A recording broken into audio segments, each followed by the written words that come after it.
Hello, hello. Welcome to the dungeon. How is everyone? Hi, Namia. Hi, Jazzo. Welcome in. I'm Rainbird. Welcome to the dungeon of the Grizzly Woods, where we test the mettle of adventurers. We welcome fey monstrosity and beasts to the fold, and I talk about D&D, play RPGs, and tinker with StreamerBot and coding stuff. And I have to clear my throat, so I'm just going to mute for a sec.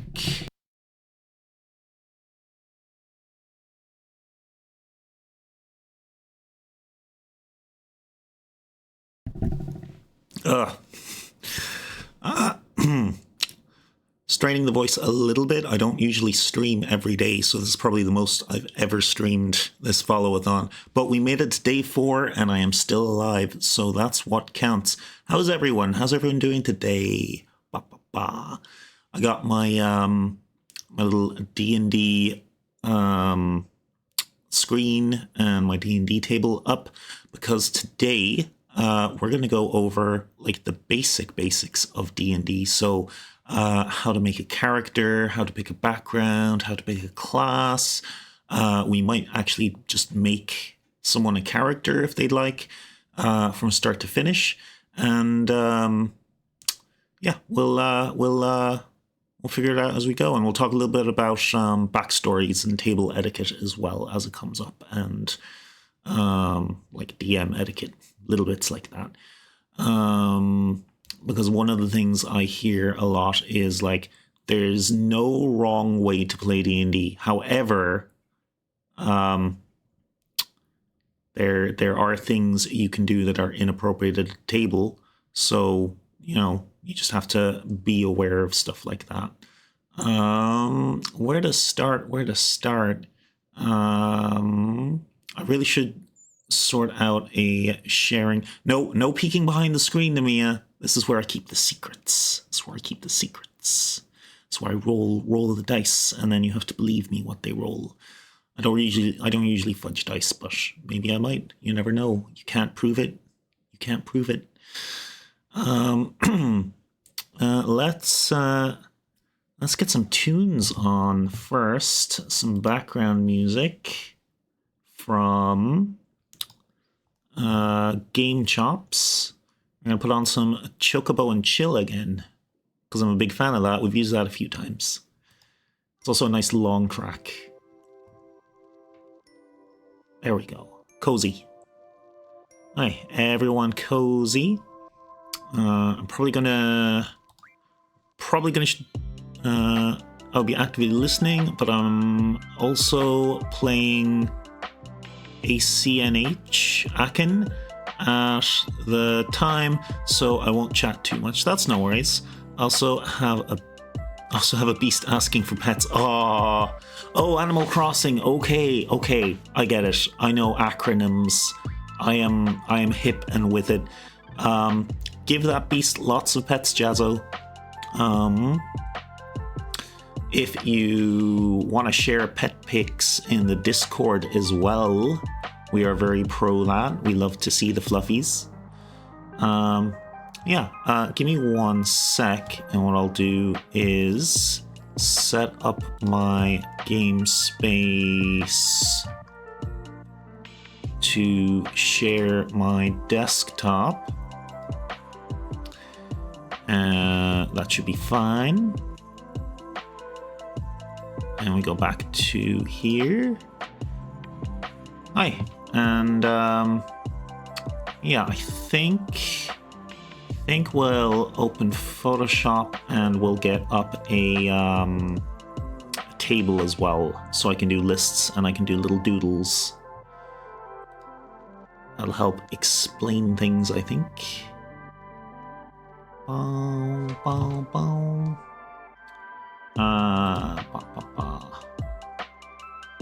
wanna ask Jazzo about her Animal Crossing, but she just said she's listening in.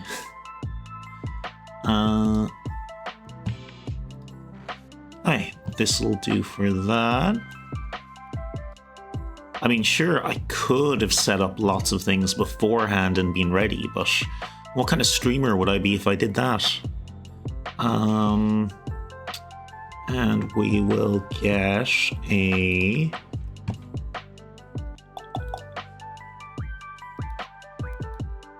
get a Google Sheet so we can make lists. And let's have it zoomed in and let's color it so it's not going to burn our eyes out with a bright white flashbang. Making hockey jerseys with custom designs. Hell yeah, that sounds fun. Sounds hella fun. I was considering joining like Dulcie's Dream Island thing, but my ex and I, when we were living far apart, we used to have little dates on each other's islands, so it's kind of sore for me to play Animal Crossing now. That's zooming the wrong way. Zoom big number. There you go. Okay, that's nice and big. Hey, let's pop over to our game space screen with our desktop sharing, with our cool transition.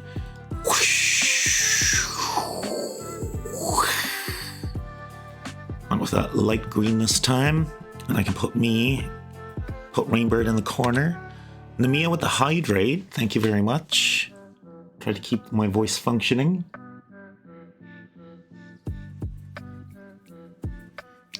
It's getting a little raspy, we can hear it. Day 4. Day 5, I have to hear back from Ymir, but I think we're doing a collab, and I think we're going to do a scary game.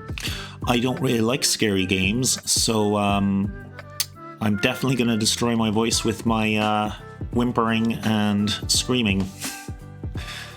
Okay, so what are the very basics? To make a D&D character, it's going to be good. This has been a week of good eating. Yes, many Rainbird content to feast on. So, basics of making a character. We have our backstory. We have our stats. Then class, background, and then feats, if any. And then for actually playing the game, we want to go over our action, bonus action, reactions, movement, and object interaction. Interaction. Okay. So this is character, and this is playing. Yeah. Okay, that's a good breakdown. It's a good place to start with. So we'll start off with making a character from scratch. You managed to get a bunch of friends, you managed to get invited to a game, and you need to make your character to go and play it. Now, I'm going to do some assuming here. Okay, we're going to keep things simplified with some assumptions. So we're going to go with low level and first time player friendly game. We're going to make that assumption. Some people go to their first D&D game. It's level 15. The DM is not helping them play. That is not a good first time experience, and it can really put a new player off. I will always hold a new player's hand essentially when they're starting off. I think most DMs should. and communication is a big thing in D&D. So let your DM know you're struggling with your skills, your abilities, whatever you're struggling with. Let them know if you really want to do RP, but you're not confident in that. That's role playing. And yeah, if they're a good DM, they will be chill. They will like hold hand for you and give you a little bit of guidance. You want a good DM. That can be hard to find. Mostly you want someone chill for your first game, that's for sure. I am probably a pretty good first-timer DM because I will keep a nice slow pace. I will explain all of the things you have to do, all of the roles you have to do. Oh, I thought of a good one as well before we get into making the character. What you need to play. Okay. You will need one DM. That's your dungeon master. That's the person who's going to be running the game. You will need friends. Doesn't have to be friends. There are online games you can join as well. But you're going to need, I would say, 2+ people. I think like the best number is maybe like 2 to 4 players. Otherwise everything gets really bogged down with the number of turns you have to play. You will need at a minimum a piece of paper, and you will need some sort of writing implement, preferably pencil, because you'll have to erase things and write in new things, but pen will do in a hitch. That's the very basics you need. What is better or more optimal is your DM, your friends, other players, and either a PDF or a printed character sheet. But Rainbird, you ask, I have never played Dungeons and Dragons before. What is your character sheet? Well, my dear imaginary person who's asking me this question, it is a sheet that looks something like this. It could be laid out slightly differently, but this is essentially the bones of everything you need to play your character. You could just write all of this out on a piece of paper. It's going to be a little bit harder to track. Maybe I should share this in the Discord later. I might do that. But basically, this is everything you will need to play. This particular sheet, just to make things even easier, is autofill. So when you put in your stat numbers, it'll fill out everything that requires them. If you go up here to this bar, you can pick your class and your number of levels in it and multi-class, and it does all of that for you. And it'll put in your feats and abilities and everything like that. But you might not have access to an auto sheet, and you might need all of this information.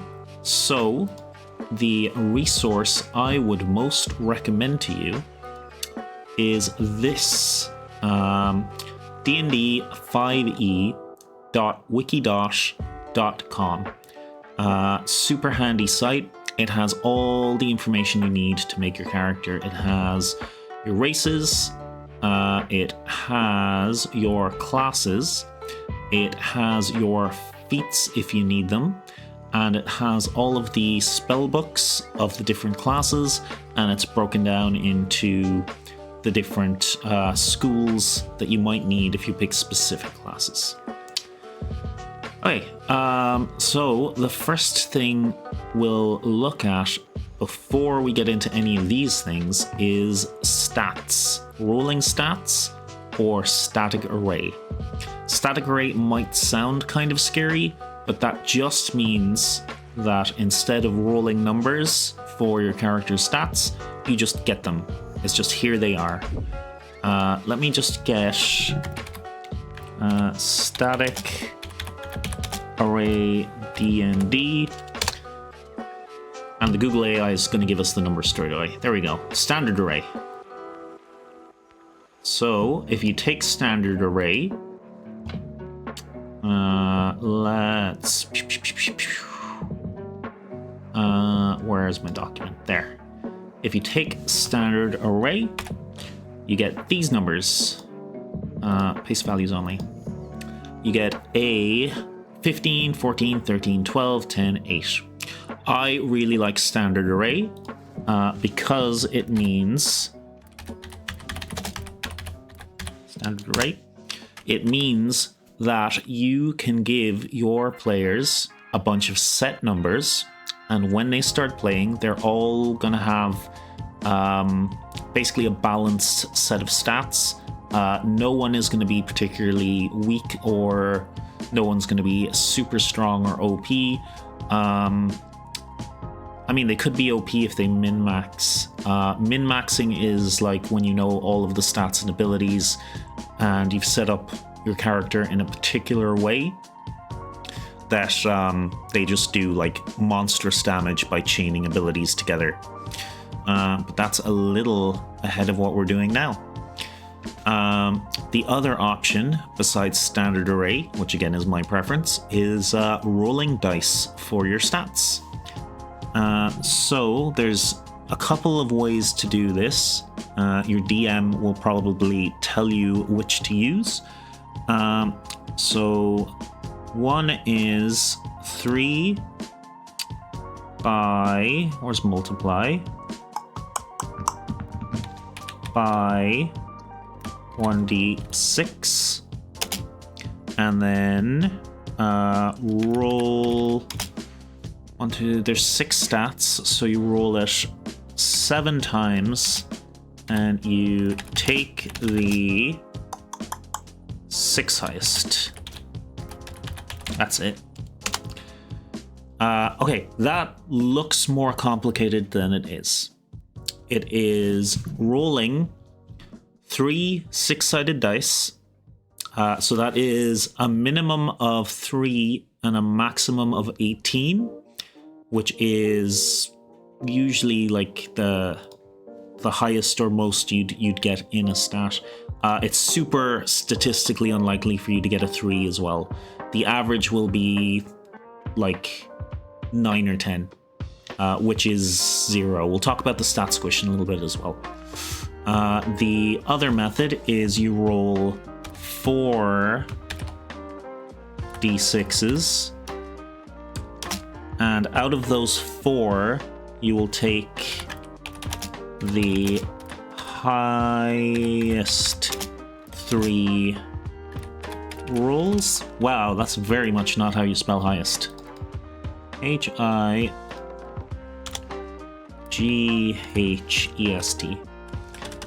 Okay, so you roll a 4 6-sided dice. And then you just take the 3 that are highest. So you roll like a 6, a 6, a 5, and a 2. You throw that 2 away, and then you do that 6 times for all of your stats. Oh, we got a TTS from Ymir. Thank you for letting me know, Audrey. I'd forgotten to turn Audrey on at the start. What upsetting thing has Ymir sent me? Is it not playing audio?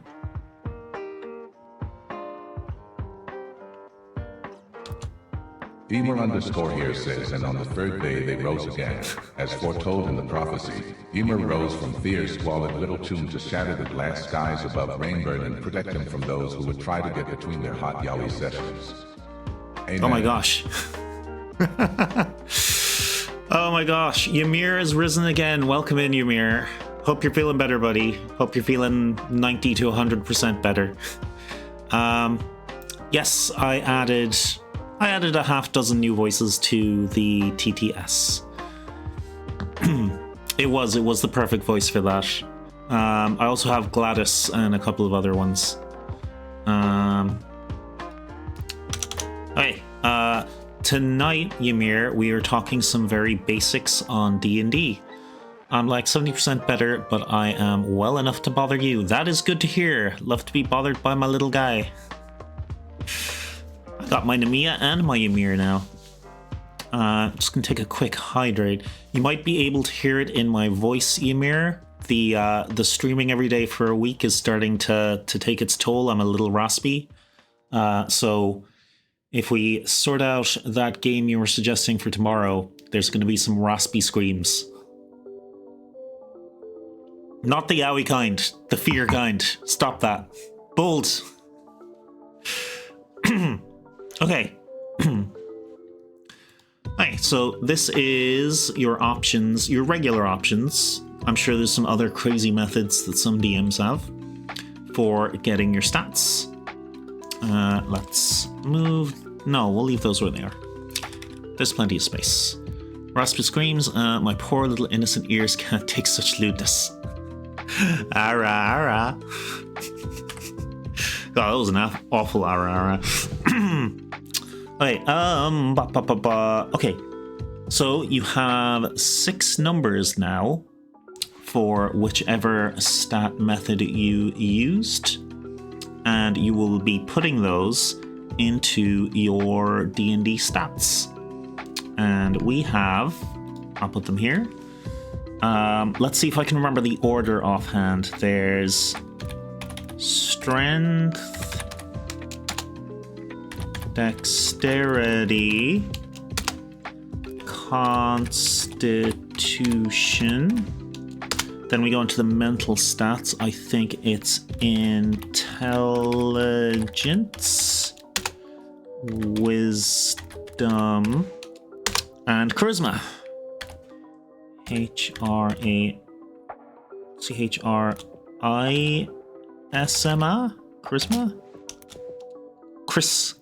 Charisma.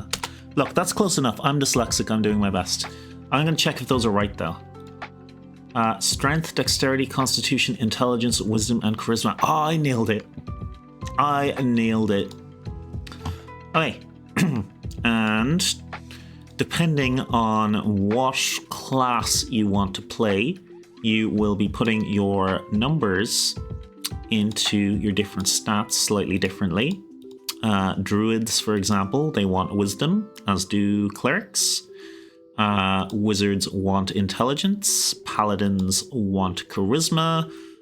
Rogues usually want dex. Fighters and barbarians usually want strength or constitution. And I'll go into what each of those mean in just a moment. But before we do that, I should explain the stat squish or modifier. Stat squish, I think, is the more gamer term.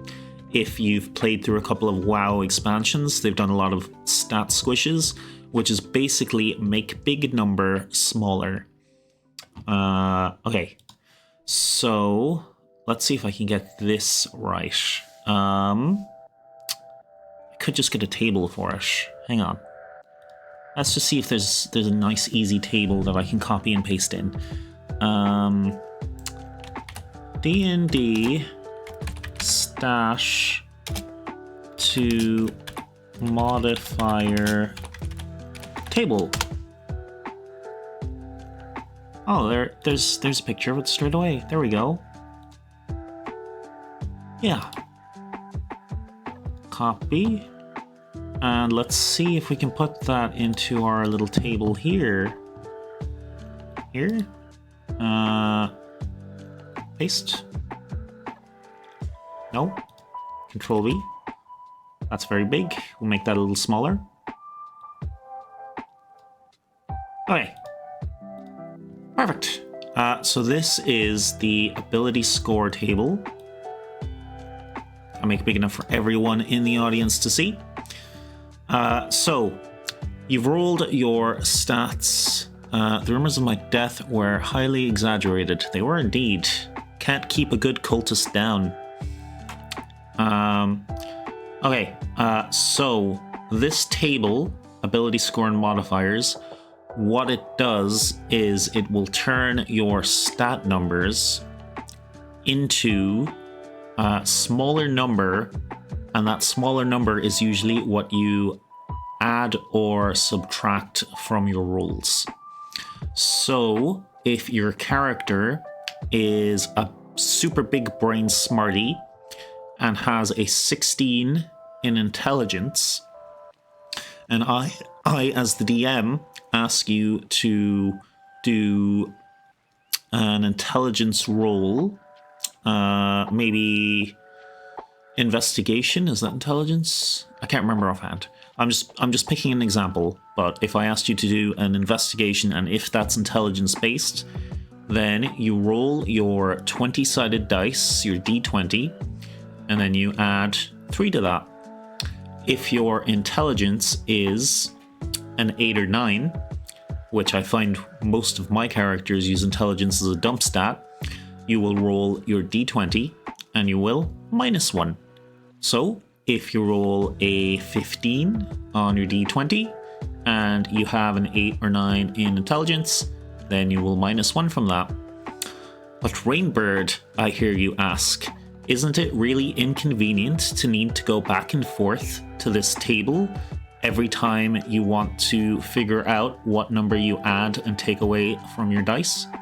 Yes, imaginary person asking me that. I agree, that would be inconvenient.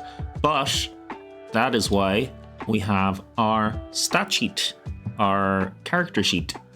Because when we put in our stats, so this is strength, 15 is a +2. We can see that on our table I just showed you. It also fills in that you add 2 to your athletics. And that wasn't the best example because I think athletics is the only strength skill. If you have a 14, if you have a 14 in your wisdom, that's a +2.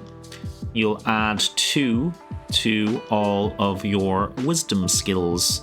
So handling animals is a wisdom skill, you add 2 to that, and so on. I think that's pretty simple so far. Pretty easy, pretty straightforward. Let's take those out of there for now. Okay, so we have stats. Shrink this for now. We might come back to that later, we don't know. We'll just keep it if it's useful. Okay, so that is your stats. Where you put those stats will depend on your class, which we will come to in a little bit, but we'll mark that off for now. Anyone confused? Any questions? Anyone who hasn't played D&D before completely confused and confuzzled?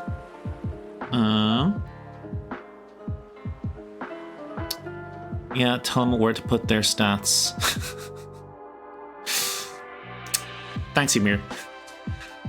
Okay, I'm going to call stats done if anyone has follow-up questions. This is open questions class, so don't be afraid to ask. Now, picking your class, before you do that, I would recommend thinking about what kind of character you want to play. And that kind of plays into our backstory. I got it, but I'll definitely need reminders whenever I actually start playing. That's fair. That's fair. So if you have a good DM, which I was saying at the start, they should pretty much be holding your hand and helping you go through your sheet with every roll. It should be, hey, I'm not sure what I can do on my turn. And they'll tell you, well, you could attack, you could run away, you can disengage, you can blah, blah, blah, blah, blah, blah. And then you can say, oh, well, I think my character would like to do this.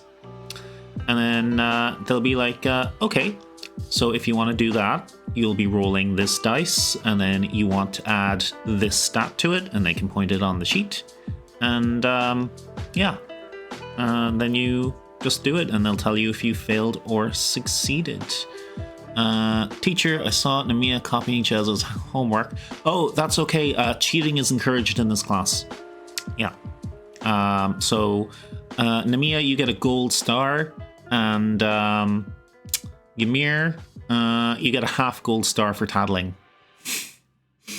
I typically learn hands-on rather than listening, but you're being very clear with everything. Good, good. If anything, you can kind of use it as a reference and come back to it, Jazzo. We could also make a character for one of you guys in a little while, but I kind of want to cover the basics first before we actually do anything. I'm back and forth with work, wrapping up. No worries, Namia. No worries. Hard worker. Take care of yourself while you're working. Okay. So your class will kind of feed back into your backstory. When I'm creating a character, I usually see like a picture or reference, and they're kind of partially formed in my head before I ever put pen to paper. But you might have a concept for a character. You might have a favorite character from an anime that you want to emulate, or a show that you want to emulate. Could be Buffy, could be from Buffy the Vampire Slayer. Maybe you want to go that route. It could be like it could be Freerun. It could be why am I blanking on the entirety of characters in things? Yeah, if you can think of a character in a show, you could probably take elements of it or emulate it in some way. Because there is a really wide variety of classes, and then there's something called subclasses, which makes things even wider again. For example, you want to do a heavy armored knight, but you want them to also have magical powers. Okay, a little vague, but we can narrow that down. I would suggest having a look at fighter. That'll give you your abilities in heavy armor, big sword wielder if you want. You also want to be a caster. There is a subclass for that called Eldritch Knight. Eldritch Knight is basically a fighter with a little bit of wizard in it. You get a couple of wizard spells, not as many as a full wizard, but you can kind of build that fantasy. You can have your caster knight, and I would probably bring you like through the table of what your abilities are and give you like a synopsis of what you'll be able to do at higher levels. We can take a super quick look at that actually, as an example. Since your class and your backstory, I would say, are pretty connected. And I'll give you some examples of my characters as well. Fighter is probably the easiest class to play for a beginner. That is to say, like, there are other easy classes. When it comes to difficulty, it's not really how hard it is, it's how much stuff you have and how to use it all. So a druid is probably a more complicated class than a fighter, because you can be melee, you can be a spellcaster, or and rather than or, you can turn into animals. But when you turn into animals, you need the statistics for the animals, because you'll gain some of their statistics in their form. So as you can see, it gets pretty complicated. You have to know your spells, you have to know how to melee, you have to know where and how to find your animal stats. But it can be made a lot simpler. There are some handy apps for your phone. I allow phones at my table because people use PDFs and such.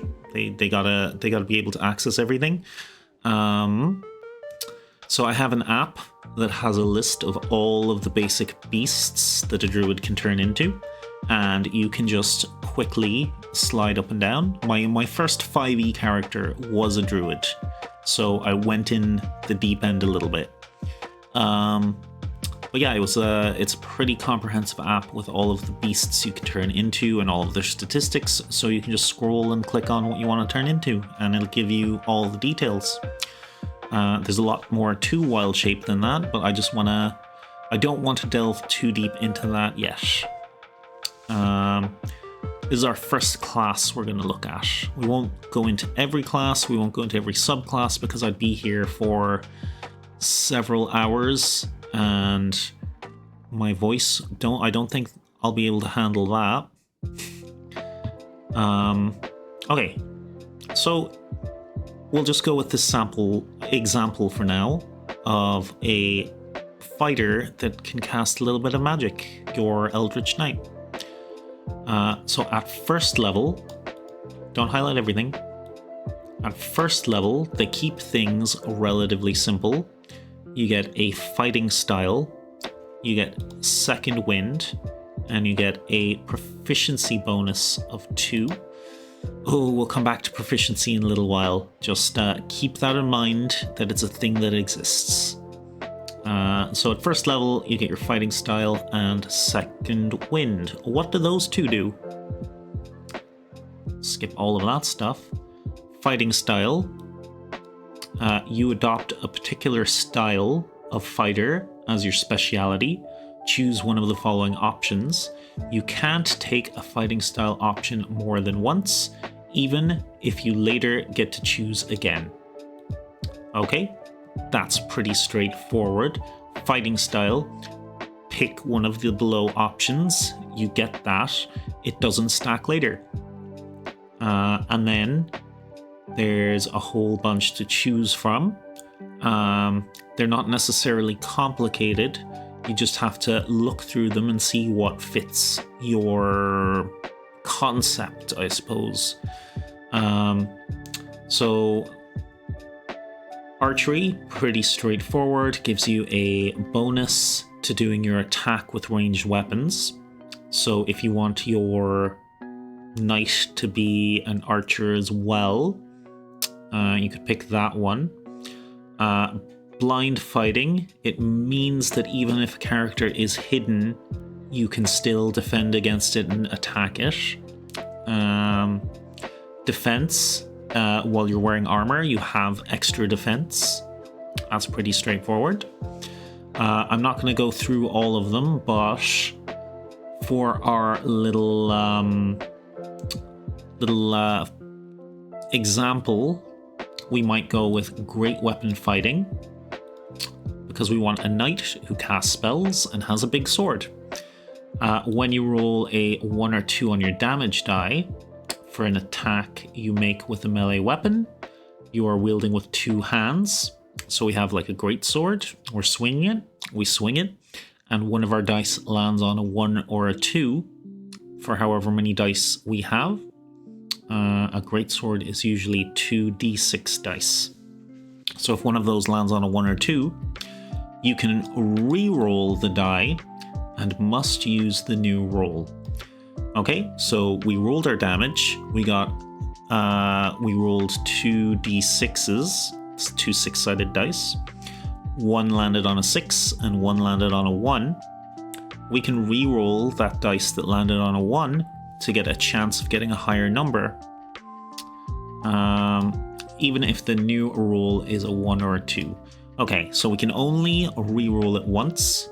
We can't roll it, get a 1, re-roll it, get a 1, re-roll it, get a 1. We can only do the re-roll the once on each dice. The weapon must have the 2-handed or versatile property for you to gain this benefit. Okay, so that means things like great swords or bastard swords. Not swearing Twitch, not that that's a problem, but bastard swords are a sword you could use with 1 or 2 hand. Great swords are my favorite in any media. Give me the big metal coffin on a stick and watch me shatter the masses. Too true, too true. Love our giant swords. Give me that buster sword. Cloud, you're a weeb. Give it to me. Okay, so making our knight, we picked our fighting style. That was our first level 1 ability. Our second first level ability is Second Wind. You have a limited well of stamina that you can draw upon to protect yourself from harm. That part is just fluff. Doesn't actually apply anything to rules. Just explaining it. You are a homed fighter. You can draw upon your stamina to protect yourself. On your turn, you can use a bonus action. We'll get into bonus actions later. We'll just think of it as an extra thing you can do on your turn. To regain hit points equal to 1d10, that's 10-sided dice, plus your fighter level. Okay, that seems pretty straightforward, but we'll go over it. Once you use this feature, you must finish a short or long rest before you can use it again. Okay, so that's our limitation. So let me try to simplify it. You have an ability called Second Wind. You can use your bonus action. You get a bonus action every turn. You can use your bonus action. You can use it once. And you can add 1d10 plus your fighter level, your level 1. So that would be a d10 plus 1. And you regain that many hit points. Seems pretty straightforward. You get a little heal for yourself as a fighter. Nice. Okay. Then at second level, you get an ability called Action Surge. This is a ridiculously broken power once you've played D&D for a while and you understand these things. But to keep it very simple, every turn you get one action. If you are a fighter with Action Surge, that means you can use this ability once per short or long rest to give yourself an extra action on your turn. Now, when you're a very low level, you will probably just be using that to do an extra attack. So action, attack, action surge, and then attack again. That's still 2 attacks. That's, if you're using the greatsword that we mentioned earlier, that's 4d6. That's double the amount. That's 2. At 17th level, you can use it twice before rest. We won't worry about that. We're not nearly going to level 17 or talking about those high level skills yet. I think 3 or 4 maybe is as high as we need to talk about in this whole thing tonight. Namiya redeemed a lurk. Okie dokie. Thanks for lurking, Namiya. We appreciate you skulking the halls, keeping us safe from those nasty adventures. Work calls. No bother. Don't worry about it. Don't worry about it at all. We just appreciate you being here. We appreciate the Namiya we have. As much access as we do have, we appreciate it. Hey, at 3rd level, this is the big one. This is where we get our subclass. Woo! This is where all the really cool shit is. There is Samurai, Rune Knight, Psy Warrior, Eldritch Knight, Echo Knight, Champion, Cavalier, Battle Master, Banneret, and Arcane Archer. Those all sound really cool. So, Rain, you were suggesting Eldritch Knight, because we want to be a caster. Can you tell us a little quick snippet about what all the other ones are? I can tell you about some of them. I haven't played them all. There are so many. I believe Samurai is about making a whole bunch of attacks. Rune Knights, they use like magical dwarven runes that are inscribed. I'm not sure if it's on their flesh or their weapons that give them extra magical abilities. That would be a pretty good alternative to Eldritch Knight. Psy Warriors use psychic power. They have a specific set of dice, I believe, and they will draw on those dice to use special abilities. It's like an extra resource they have to work with. Eldritch Knights, as I mentioned, are what we'll look into in a couple of moments, but they are essentially the version of fighter where you get to put a little bit of wizard in there. Echo Knights are super cool. They basically create a shadow version of themselves, and they can like swap places with their shadow clone, or make attacks from where their shadow clone is and then swap positions with them and teleport between the two positions, stuff like that. Echo Knights are super cool. Champion, I believe Champion is the milk toastist of milk toast fighters. If you want to keep things super simple and straightforward, I think Champion is the way to go. If I recall, you can do things like inspire your allies and stuff like that. Cavalier, as it sounds, you are the expert at mounted combat type things. Battle Master, that is probably my favorite. I would consider this the default fighter subclass you should go for. Battle Master gives you access to something called maneuvers. Similar to the fighting styles above, you get to choose from a big load of abilities, and there'll be like extra things you can do on your turn. Brace is one of my favorite. If an enemy comes up beside you, you can just attack them for free, essentially, using your reaction. What else? There are maneuvers to increase your attack. There are maneuvers to increase your damage. There are maneuvers for grappling people. All sorts of maneuvers. Maneuvering all over the place.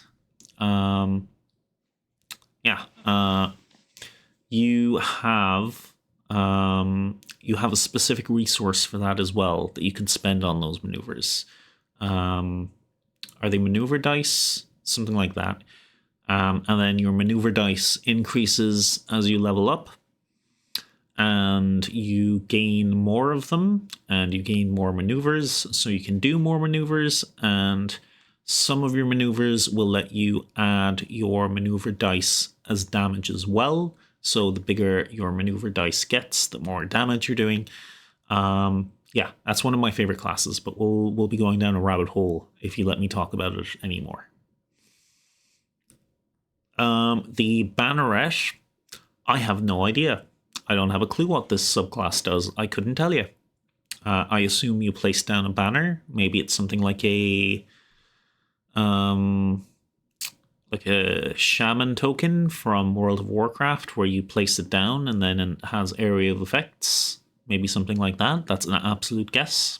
I'm not going to look into it right now, but it's not possible to be familiar with everything in D&D, and you shouldn't be super intimidated if you don't know something. It's as easy as clicking this link and having a quick read. I'm not going to do that right now, but I could. And that's what I'm getting at. That's what matters. And then Arcane Archer. That's kind of what it sounds like. That is your archer stuffed with magical abilities. Yeah, so like teleporting arrows and being able to like bend them in the air. Think that sort of line of thinking. So what I'm suggesting for this example is not an Echo Knight, an Eldritch Knight. We'll have a quick look at that. We're not really going to look past the 3rd level ability. Oh no. Limit? Limit. Limit. Oh, I got your limit. Right here! Right here! Thank you for the limit redeem, Ymir. I hope you liked that. I think it's kind of hype. Limit. For anyone who doesn't know the meme, let me get this up. This is from an Archie comic, the Sonic Archie comics, where Robotnik is pushing Sonic to the limit, obviously, and Sonic's cracking up, and he's like, "Limit? I got your limit right here." And then he does like a big tackle on one of Robotnik's bots, and then Sonic gets absolutely bodied. Absolutely beat the hell out of. But it's a pretty hype meme. The voice line is pretty hype. Where were we? Easily distracted. Eldritch Knight. Okay. We're not going to really go past the first level, but what you get with Eldritch Knight is 2 cantrips. What are cantrips, Rainbird? Oh, that's something we'll get to later. But to give you the long and short of it, a cantrip is basically a spell that doesn't cost any resources. It doesn't cost spell slots. They're usually not super strong. You can use them like either every turn or every bonus action, depending on what their action economy cost is. What's a good example? There are a whole bunch. There's like Firebolt, which is essentially just throwing a little ball of flame. It'll start off as a D6. It'll get stronger as you go up. Cantrip is something, usually an object, that you can trip over. Thus the name cantrip. It is an object. It is actually usually a tin or small can that causes you to trip over, Ymir. But your definition's correct. I'm just being more pedantic and precise there. Yeah, cantrips are your free spells because your sort of proper first, second level spells will cost you spell slots. You have a limited number of those per day, per long rest. Cantrips just mean you always have something you have the ability to cast. There's a couple of really good utility ones as well. There's a really good one called Mending, which is it lets you spend a minute casting Mending on something that is broken, and it'll fix like a 1 foot square. So if your weapons or armor are damaged, you can spend a minute using the Mending cantrip instead of trying to find a blacksmith. Then Spells Known. So your Spells Known is separate from your cantrips. You know 2 cantrips, and you know 3 spells known. And the level is 2. No, not the level. The level is 1, and you know 2. You have 2? I confuse myself. Spell slots. You have 2 spell slots. 2 spell slots and 3 spells. Ain't that awkward? That means you can't cast all of them. Okay, that probably got a little bit confusing there with that couple of sentences. Let me show you some of my own characters. Let me show you the sheets for them. Not Meg, because you can see how complicated this is. That's a very high-level character. We'll look at Rainier, maybe Shillelagh. Cat doesn't have any. Dr. B. Dr. B is like a 3rd level cleric. Oh, we have an ad in 2 minutes. So I'm going to take my break and I'm going to go get a drink in 2 minutes. We'll do the drop game and the maze game at the same time. Okay. So, spell slots. Demystifying spell slots. Over here are the spells my dear Dr. B knows. She knows Bless, Cure Wounds, Lesser Restoration, and Spiritual Weapon. And you don't have to know what those do, just that she knows a couple of different spells. Then over here I have those spell levels.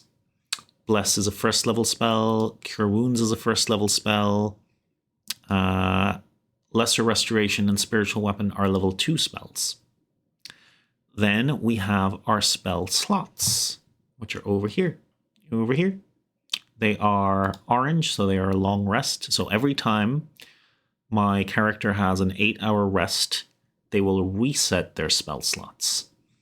They have 1, 2, 3, 4 first level spell slots, and they have 1, 2 second level spell slots. That means they can cast 4 first level spells and 2 second level spells in a day. So we could cast Cure Wounds 1, 2, 3, 4 times with our first level slots. We can also up what's called upcast, so we can cast Cure Wounds 2 more times with our second level spells.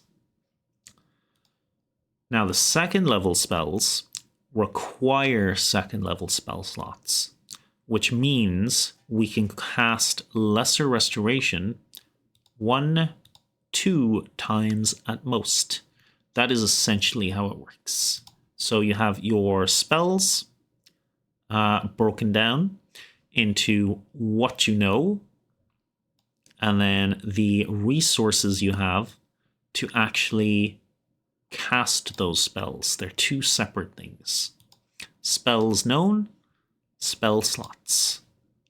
Got it? Got it? Good. Simple, straightforward, understandable. I hope so. Okay. Back to Eldritch Knight. Okay, so you get 2 cantrips, which are free. They don't cost any spell slots. And 3 spells known. And 2 first level spells. Okay, the ad just started. What I'm going to do is we'll pop over to our Be Right Back screen. Perfect. And I will bring up the maze game like so. So there's a drop game and a maze game. I'm going to put in this command that's going to reset them both. And there's a very quick explanation of how to play them. I'm going to put the music back on. And I'm going to get a little drink. And I will be right back. And we will dive a little more into backstories. Thank you guys for sticking around. I guess I'll do a drop and stuff before we go.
Hey, Namia.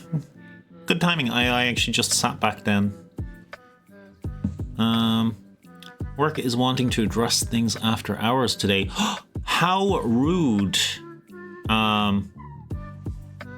Yeah, that's annoying. And also illegal in a lot of European countries, just to let you know. Just FYI. That sucks. I hate that that's a thing in the US.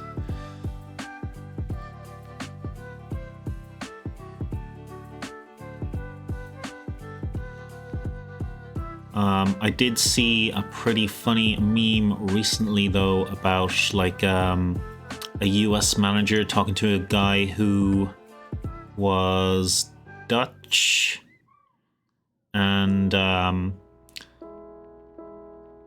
yeah, he was like, yeah, no, I'm leaving at 5 p.m. Don't call me. Good times.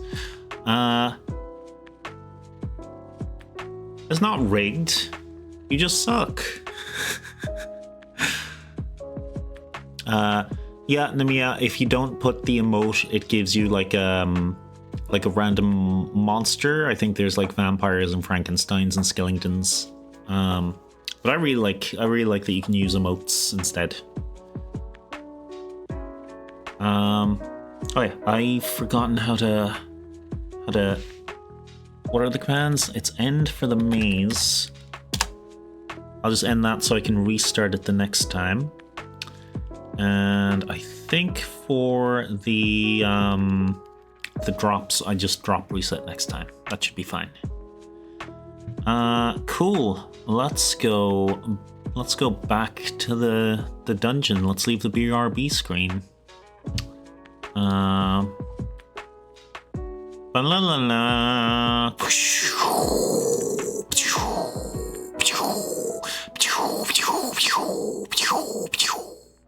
I don't know why we had lasers, but okay. Watch out for the traps on the way. Okay, that's pretty much everything I wanted to explain in that little section, I think. Have some Discord messages. I assume those are from you, Ymir. I'll look at them in a little while. Okay, we've kind of looked at class, not fully. I'll go through that a little more. Okay, backstory.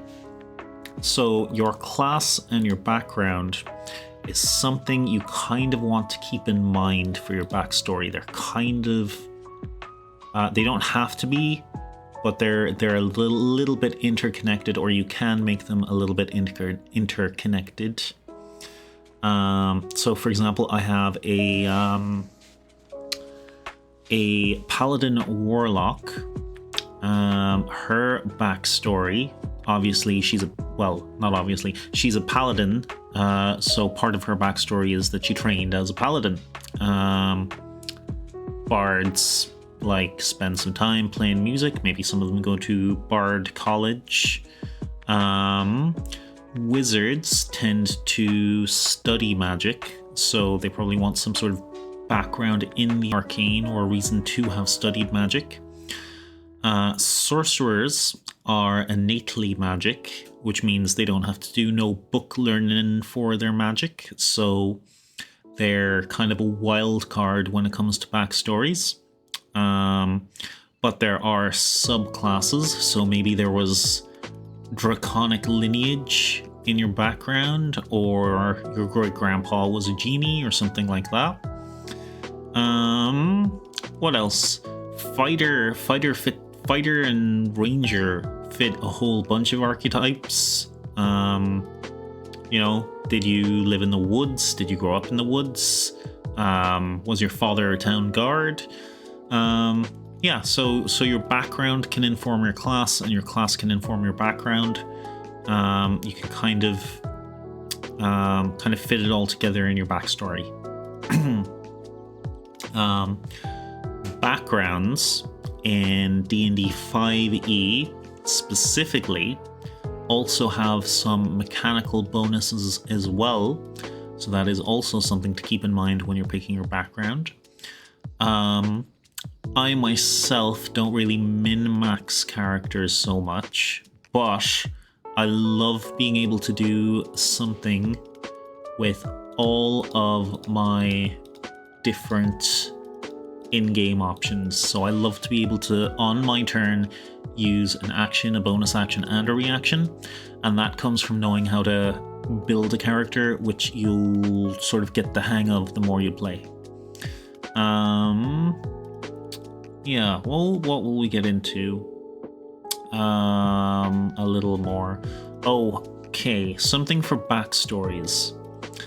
You don't want a 100-page essay, and you don't want one sentence. You kind of have to find a place that gives the information about the character that you want the DM to have about your backstory, that encompasses all that information, but is not so much that the DM can't feasibly read it all or remember it all.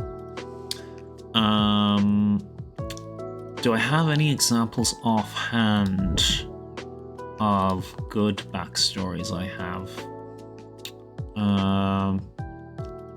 Meg's is probably a little longer than it needs to be. Let me just see. That has additional stuff after.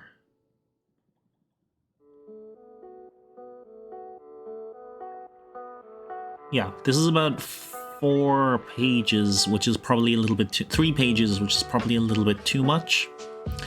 I like to start things off with a bang.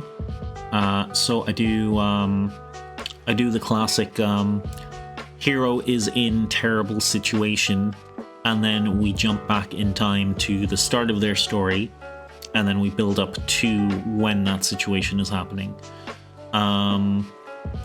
So in Meg's case specifically, we start off with dramatically she's crushed under rocks, she's bleeding out, she's in agony. Then we jump back to the past.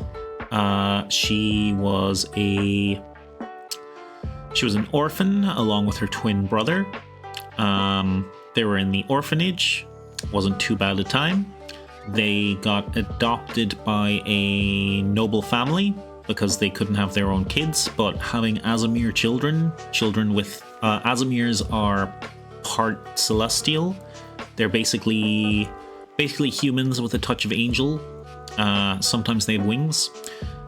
So, you know, having essentially actual celestial children was kind of a feather in their cap. So noble family adopted them. Mom was very nice, slight alcoholism problem. Father was a little distant. They always felt that they were being used as pawns, like trophy children, essentially. Her brother became a very skilled wizard. Meg trained as a knight and then paladin. Lizard, indeed. Thank you, Namia. I love lizard. A hydrate, thank you very much.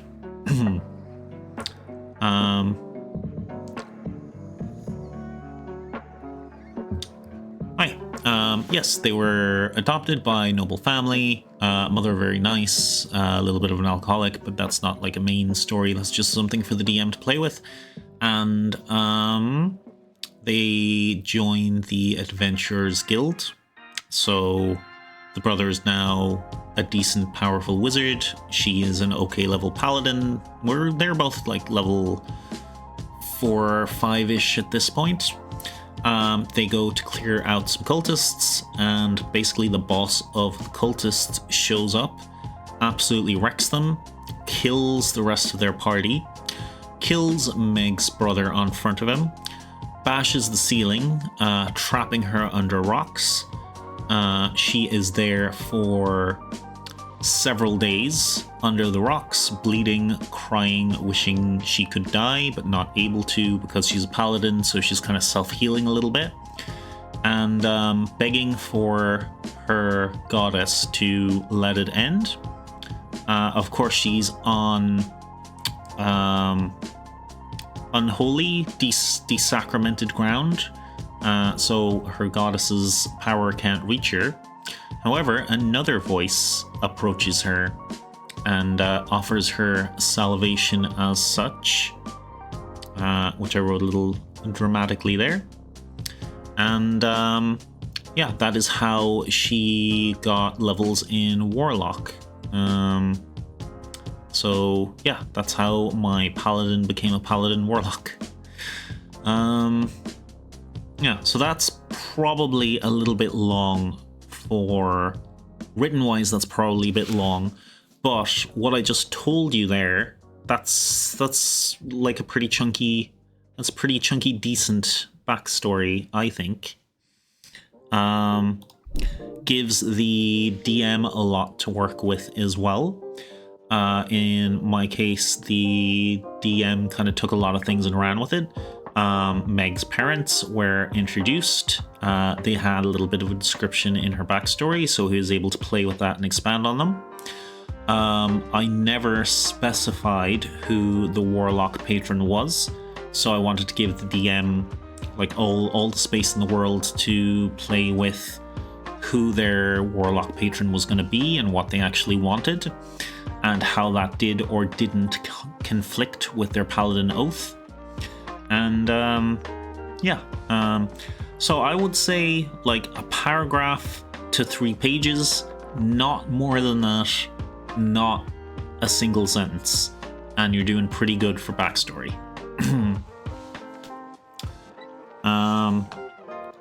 A really good backstory, and like just going from what I just said there, you want to give the DM space to work with, but lock in the details you really want if there are specific things.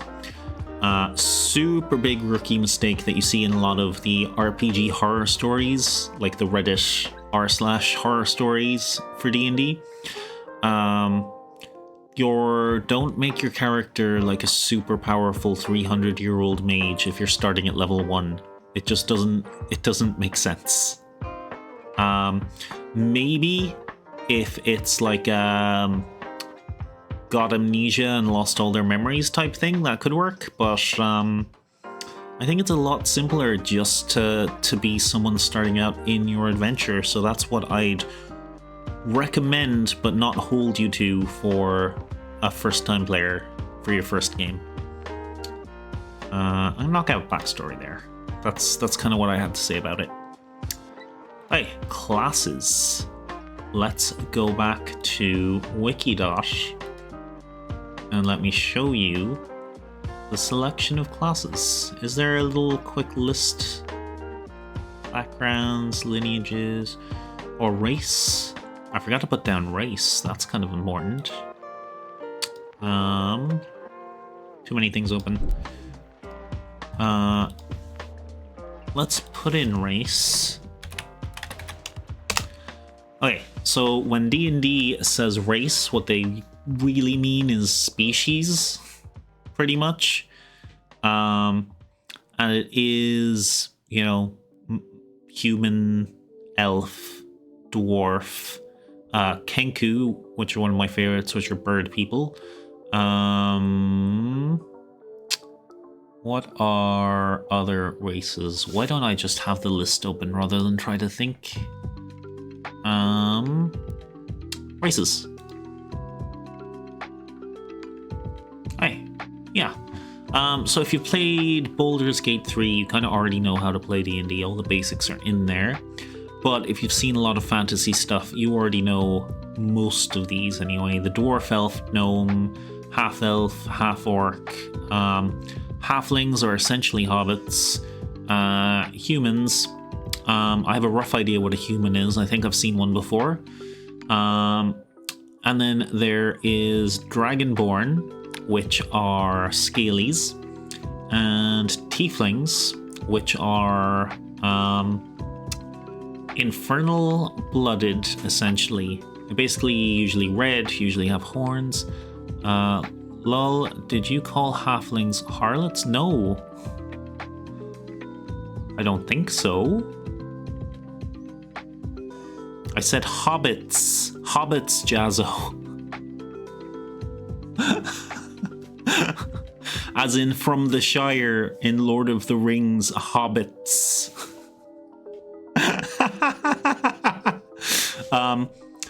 I think you will find that tieflings fit slightly more into the archetype of harlots. Hashtag not all, but they do have the reputation.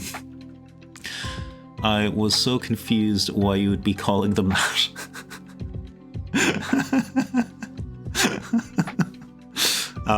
No, hobbits is big fuzzy feet, very short.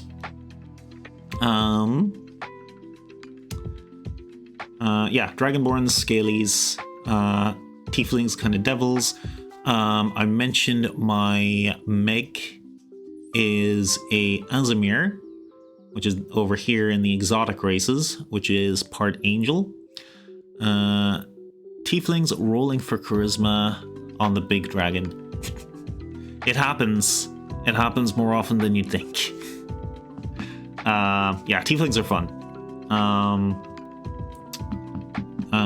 What are some good ones to mention? Like a lot of them are kind of self-explanatory, or you know them from fantasy stuff.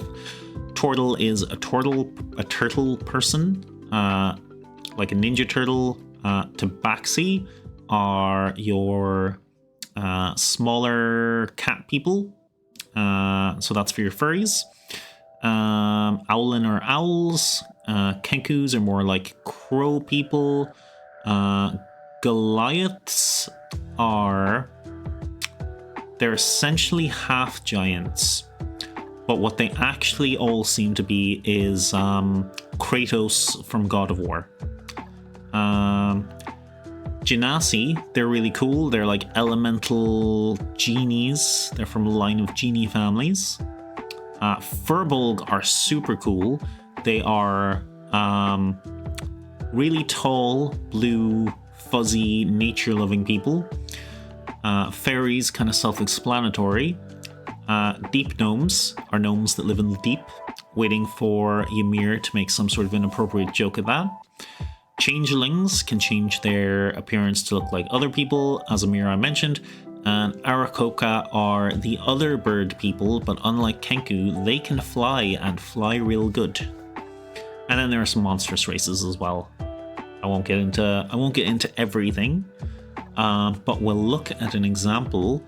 Does anyone want to pick one for a specific example just to see what a race gives you? Because they usually give you like maybe a little ability or two, maybe an extra proficiency. If you have subscribed to, or if you've joined the Discord, then you'll see that there is a channel where we've created a playable race for our little grizzly beans here. Nudge, nudge. Githyanki. All right. The Githyanki. Very well known from Baldur's Gate, I imagine. Okay, I'm not going to go through all of the lore fluff from it. We'll go through more the stats and stuff and how that affects our character sheet. You get an ability score increase. I'm going to read that and then I'll explain it. When determining your character's ability scores, increase one score by 2 and increase a different score by 1. or increase 3 different scores by 1. You can't raise any of your scores above 20. What does that mean? What on earth is that a reference to? That comes back to rolling our original stats. You get to add 2 to one of these numbers, or 1 to one of these numbers, or you can add 1 to 3 of these numbers. That's pretty straightforward so far. That's easy to keep track of. You just have some extra points to put in your stats. We don't know where we want to put these stats yet because we haven't picked a class, but we have them there. That's cool. We come back to that when we're making our class and we know where to put our points. Let's close that.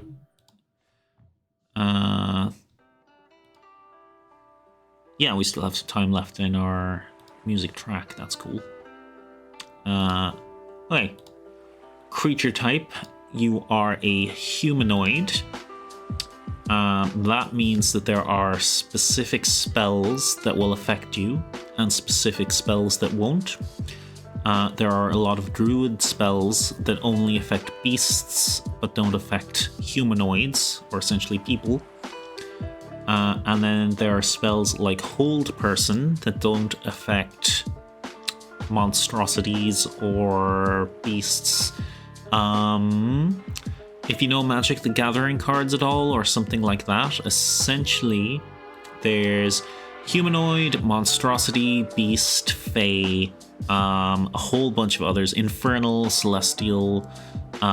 If you are humanoid, you're essentially a person that's the default for playable characters, usually. The Grizzly Bean is a beast, just to differentiate them a little bit. Size, you are medium. What does that mean? That means you occupy 1 square on a regular D&D board. Large creatures can occupy 4 squares, and larger creatures than that might occupy more, and so on and so on. If you're a human, you're a token 1-to-1. Yes. Or you might be the token human in a party of other races. Yeah. Speed. Your speed is 30 feet. Okay. So on our square grid, I don't think we really talked about it. Each 1 square, you take up 1 square because you're a medium creature. Each 1 square is 5 feet long, and you can move 30 feet, which is 5, 10, 15, 20, 25, 30. 6 squares. You can move 6 squares. That is your speed. So on your turn, coming back to this, you have your movement. So you can spend your movement each turn to move your 30 feet. Yeah, I'm not going to slot that in yet. Okay. But yeah, that's essentially your movement on the board. There's an extra thing we'll get into later that is a dash. You can use your action on your turn if you want to give yourself basically another movement. So you usually only get 1 movement on your turn. That's 30 feet. You can spend your action to give you an extra movement. But that does use up your action. You also need your action to do most other things, like attacking as an action. So you won't be able to attack if you spend your action on your movement. When it comes down to it, it's all just like resources, like taking everything off. Wrong tab. Okay. What else do we get?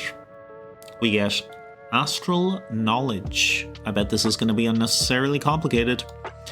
You can mystically access a reservoir of experiences of entities connected to the astral plane. Whenever you finish a long rest, you gain proficiency in 1 skill of your choice and with 1 weapon or tool of your choice. Select from the player's handbook. As you momentarily project your consciousness into the astral plane, these proficiencies last until the end of your next long rest. Okay, I didn't go into proficiencies yet. I will come back to it. Essentially, as a Githyanki, you get to give yourself proficiency with a skill, a weapon, or a tool of your choice every long rest. So between every sleep. You can take long rests and short rests. Short rests are usually 1 hour. They will let you get back a tiny little bit of health. A long rest is like your full 8-hour sleep. It tops up all of your spell slots and it tops up your health back to full. If you manage to get a long rest, it can be interrupted. Okay, we'll look at proficiency in a little bit. We'll just finish off the rest of the things and then we'll come to that sort of stuff. Githyanki Psionics. You know the Mage Hand cantrip. I mentioned cantrips before. They're essentially a spell that doesn't cost any spell slots, so you can cast it basically every turn. Mage Hand is a super cool one. You create a magical floating hand. It can move around within 30 feet of you, and it can pick up, I want to say 15 pounds, but that's probably more. It's either 5 or 20. I'm hedging my bets on 15. So yeah, you summon a little magical hand, it floats around, and you can tell it to like move over there, pick that up, bring it back to me, that sort of thing.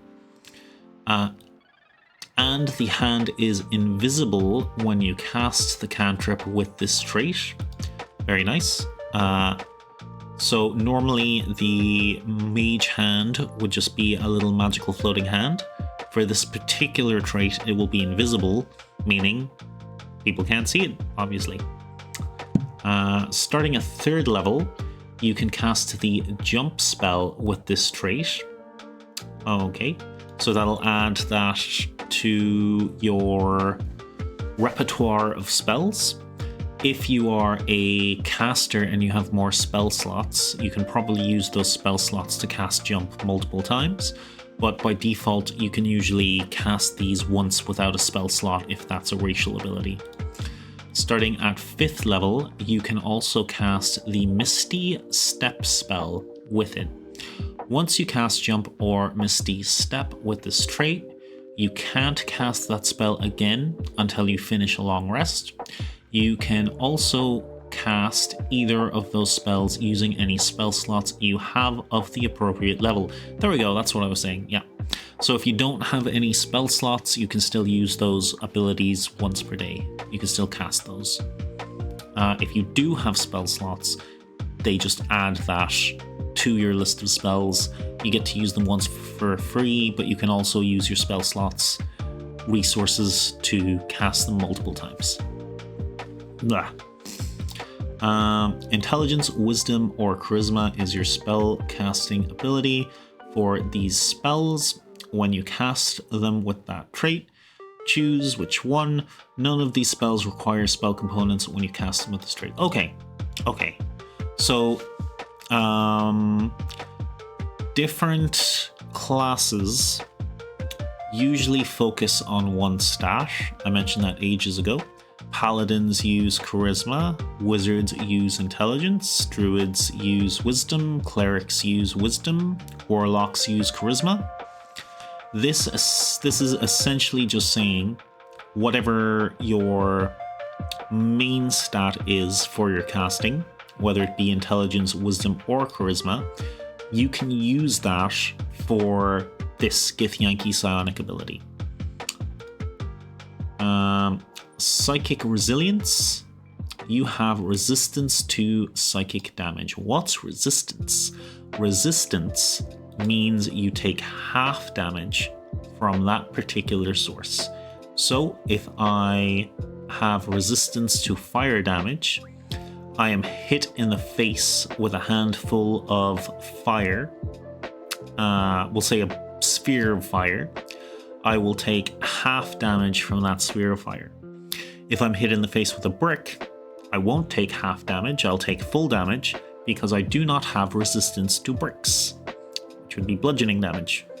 But also just saying bricks was kind of funny. Languages. Your character can speak, read, and write Common. Common is not necessarily English, but you can treat it as English if you are in an English-speaking country. If you are in a Spanish-speaking country and speak Spanish, Common would be Spanish. Common is whatever everyone at your table speaks and understands. It's usually like by default people think of it as English. It's not really. It is the common tongue language of that world, essentially. And one other language that you and your DM agree is appropriate for the character. That's nice, so you get one free language. The player's handbook offers a list of languages to choose from. The DM is free to modify that list for a campaign. And when it comes to languages, there's things like Celestial, Infernal, there's different Fey languages, there's different Elemental languages, there's Elf, there's Goblinoid, yeah, so all the different sort of races, creatures, and cultures usually have their own languages. Your DM will probably throw in a whole bunch of homebrew or random ones as well. Okay. So that is the basic Githyanki from this particular book when it was released. It's not in the basic player's handbook. It is in other books. There is a slightly different version in this book, Mordecaine's Tome of Foes. You don't need to own all the books. You don't need to know the names of all the books. Just go through all the stats, see which one you like. This will be a slightly different version. You can get to pick different traits. I think the main thing is they added personality concepts. I never use these, but what you can do is you can roll dice to decide things like your personality trait, your ideals, your bonds, and your flaws. And then you can use that to help as a framework to build your character.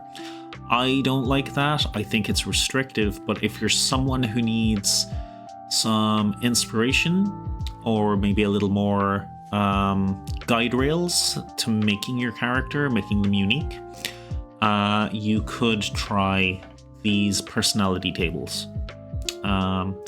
I usually do like the reverse of that. I will make my character and then I will pick personality traits, ideals, bonds, and flaws that fit my character rather than my character fitting rolling a dice, picking one for me. Yeah, so that is a whole race done. Okay, that is an example of a race. They usually follow this kind of structure. Thank you for the hydrate, Nemia.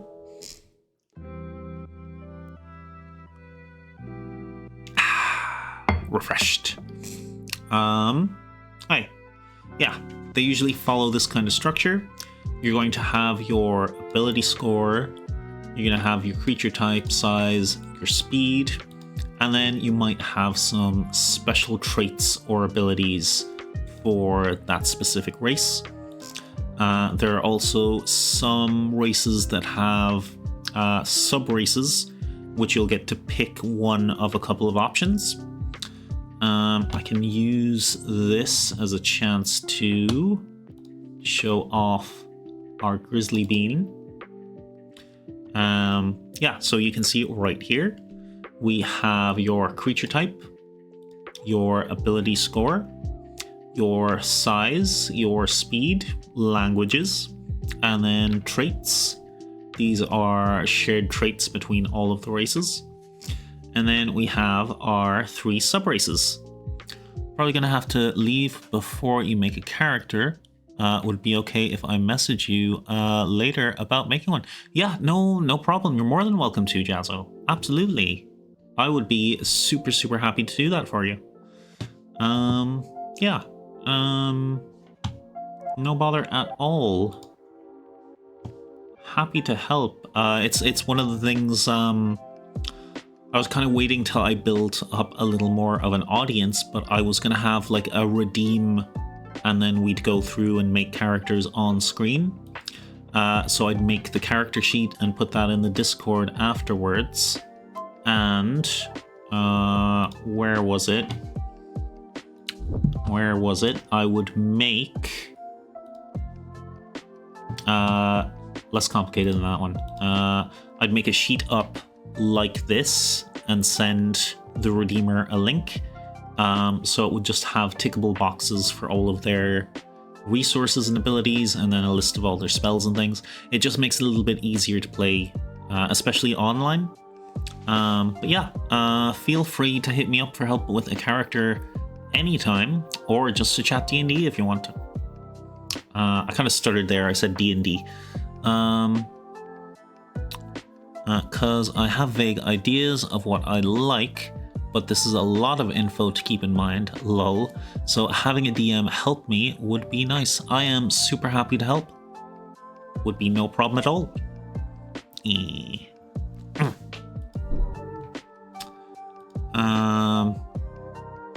I'm gonna mark off race because we did some examples there.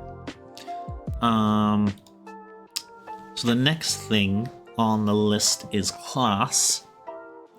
This is the super fun part. This it's probably the core of building your character is the class. There are lots of pieces you can build on and around your class. Do we have a master list for our races, or a master race for our classes, or does it just give us... It just gives us the whole long list. Okay. Do we have any suggestions? Anyone we would like to look at in particular? Because we had a quick look through Fighter. I'm saying a quick look. We had a slow look through Fighter. And we'll kind of go to level 3. So, any suggestions you'd like to look at? I'll do a quick descriptor. So, artificers. These are your kind of crazy magic spell item guys. They can infuse magic into items. There is, in your subclasses, the alchemist, the armorer, who can enhance their armor. That's if you want to go with the Iron Man fantasy. Artillerists, you have a little robot tank friend who follows you around and you can upgrade. And then battlesmiths, I think they're more of a melee type class. But yeah, artificer's core mechanic is infusing magic into items. Barbarians, their main mechanic is rage. So when they go into combat, they can perform sort of a state of mind called rage, and in the state of mind, they take less damage and they deal more damage. And they have a couple of different... they have... their subclass are paths. And that sort of builds on to that, that idea. But they're kind of strength and constitution focused. They make good attackers. They make good tanks. If I kind of had to place them in a specific sort of genre. Artificers, support. They're pretty good support. They can be melee, but I don't think they're the best at it. Bards are super versatile. They can be melee, not really tanky melee, but damage melee, especially with like College of the Swords or something like that. And they are super, super, super good support characters. One of their main gimmicks is Bardic Inspiration, which is essentially they will have a number of Bardic Inspirations to throw out to your party, and your party can add the bardic inspiration to their rolls. So the supportiest supports. We need music track. We'll switch it up. We'll go with the other. Go with Chocobo and Chill 2, I think. It's also less far down to scroll. Chocobo and Chill 2. Yes. There we go. Hey, so bards are all... They can kind of fit any role, but their best place to be is usually support and utility. They're also very good party faces. What a face is someone with like good charisma who can like talk to people, get information, that sort of thing. If you don't have a rogue, a bard works pretty well as well. They're pretty good for skills. So a bard is someone who can kind of fit any role. Not the best at every role, the best at utility for sure. Clerics, you would assume clerics are the best healers, and you would be correct, but they are also an incredibly powerful magic casters, and they make really good melee fighters as well, especially with some specific subclasses like War Domain. You can strap a cleric with the heaviest plate armor, a massive mace, and just send them into battle, and they can use buff spells on themselves and be like super chunky and good. So yeah, clerics pretty versatile. They got both the heals and offense. Druids are super versatile. Druids can be powerful offensive casters. They can be pretty good melee. Probably not the best to focus on melee with a druid, but you can go that way. We're all about flavor here on Rainbird's Dungeon. Less so about maximizing your character's ability, but more so about having fun. So,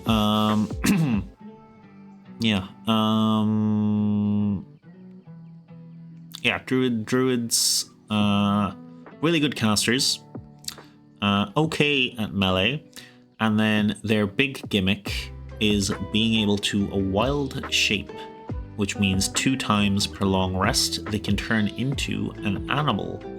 There are a whole bunch of specific animals listed in the Dungeon Master's Guide or the Player Handbook that'll give you a whole bunch of beasties that they can turn into, or a whole bunch of examples. And then there's about a bazillion homebrewed versions of different animals. You can find a lot of really balanced ones as well. It's not like crazy stuff. And that makes them incredibly extra versatile because, they can be an animal that has a pretty high fast attack. They could be an animal that's fairly chunky health-wise. Druid's very versatile. They also have a lot of spells that are sort of concentration. You can only concentrate on one spell at a time that requires concentration, and they're usually spells you can keep going. So because you can't cast a spell when you're an animal, you tend to cast them first. That's not just my model's eye going crazy there, by the way. I have something in my eye and I'm trying to get it out.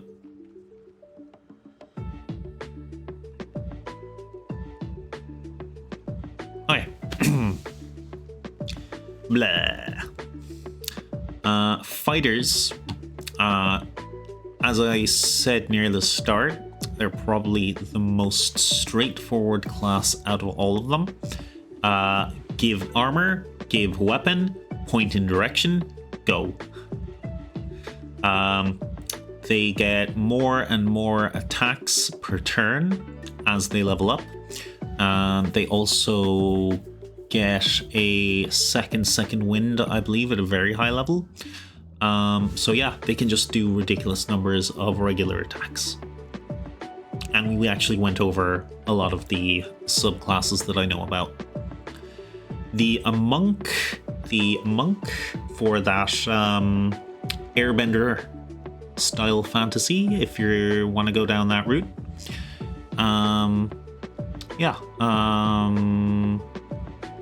Essentially, it is what you think. It is like airbender style. There are some really cool ones. There's the Way of the Shadow that basically lets you teleport into dimly lit areas or dark areas. 4 elements, Drunken Master. Way of Mercy, I believe, is a monk with a touch of healing. I'm pretty sure. I'm not definite. I'd have to double check. As I said, I don't know everything. You can't. But yeah, they can usually do multiple strikes with their attacks, and they have things like Stunning Fist as well that can stun enemies for a couple of turns. Paladin, one of my favorite classes. They have sworn to an oath, and they draw power from that oath. Hit stuff good with big sword. Be holy. They are not full casters, they're half casters, so they don't get the biggest amount of spells, but they do get some pretty cool ones. They can summon mounts at higher levels, and they can do smites, which essentially is when they hit with an attack, they can basically decide to use spell slots to do a little bit of extra holy damage. That is their gimmick. That is their extra damage builder to stay competitive with other classes. And, you know, as they level up, they'll get higher spell slots, so they can spend bigger spell slots on doing their smites. Rangers are pretty cool.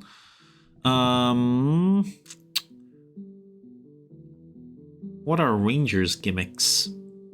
Rangers are really cool at being specialized to like very specific biomes with very specific enemies, and they can choose specific types of enemies to have like extra bonuses against. There is a spell called Hunter's Mark that is very much part of their thematicness, that they can sort of mark a particular target to take extra damage when they're shooting at it. Rogues, that's a super well-known common archetype. They are your sneaky boys.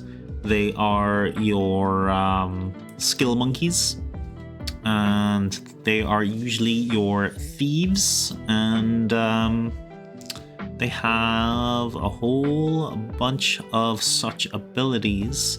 Their gimmick is a sneak damage. So under certain circumstances, when they do their attacks, whether it's from being hidden or having advantage on an attack, or maybe like being the enemy being unaware of them, or the enemy being within 5 feet of an ally, I believe is another one that will let you use your sneak dice. You can do like a strike to your enemy's vitals and add a whole bunch of d6s. And the higher level you are, the more sneak dice, the more d6s you get to add to your attack when you've set up the right circumstances. Sorcerer, also mentioned these guys before, are innately magic rather than book learning magic. A lot of their subclasses have to do with where they've inherited their power from. So like I mentioned, maybe they had a dragon, a great grandpa dragon in the family. Clockwork Soul comes from the plane of order. Aberrant Mind is like the outer planes, I think. Divine Soul is like the celestials. Lunar sorcery, drawing your power from the moon. But yeah, this is essentially your charismatic wizard who doesn't do no book learning. Warlocks. Warlocks are super cool classes. I love warlocks. I've made my own warlock subclass that I've mentioned many times. They get their power from some sort of otherworldly patron. In Ymir's case, he is a warlock of calamity.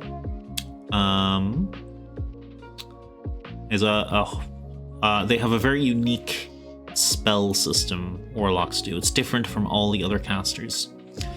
Instead of having more and more spell slots as you level up, warlocks get 1, later 2, and then at very high levels they get 3 spell slots.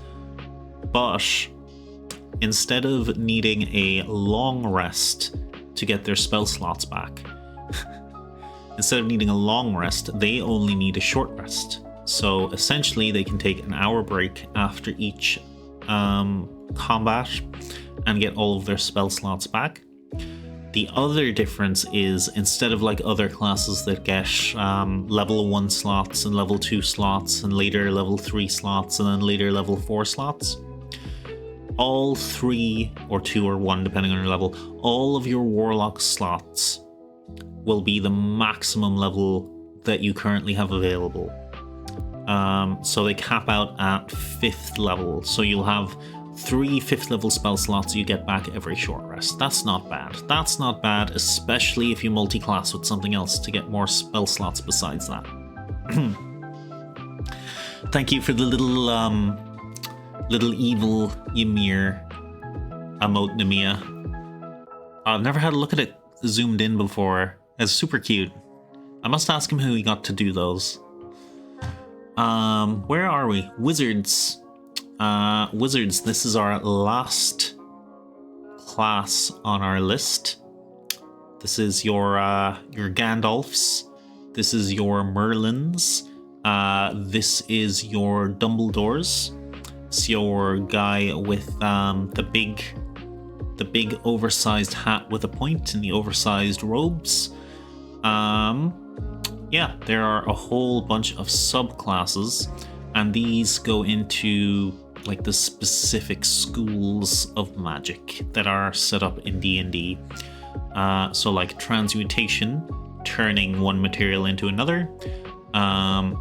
Order of the Scribe, that has to do with making scrolls. Necromancy, that should be self-explanatory. They're like spells related to death and bringing back the dead and such. Illusions, creating illusions and visions. Gravity, yeah, each one is like relatively self-explanatory, the different schools. But yeah, your wizard is your straightforward caster. Probably the most straightforward caster, actually. But something really interesting about the wizard is they are one of the few classes, them and artificers are the only classes that use intelligence as their primary stat. And having a character with some intelligence in your party can be particularly useful. In many of my games, we do not have a high intelligence caster. Oh, okay. We have a break in 1 minute, and I think I'm going to take another proper break as well. I think my voice is holding up okay. It doesn't feel sore, but I can hear the little raspiness in it. And then after the break, We looked at classes. After the break, I'll take a little look at backgrounds, and I'll mention feats, and then we will finish off the day by, you know, just making a character. We'll just put one together. It's actually sounds like it's improving since the start. Voice muscles getting pumped. Hell yeah, that's what's happening. From here on, my voice will actually improve from every stream in my followathon. Did the ad launch? Benjamin Button voice. I don't know if I want my voice getting younger. I think I was very high pitch and hyperactive when I was small. Like, my voice dropped a lot lower.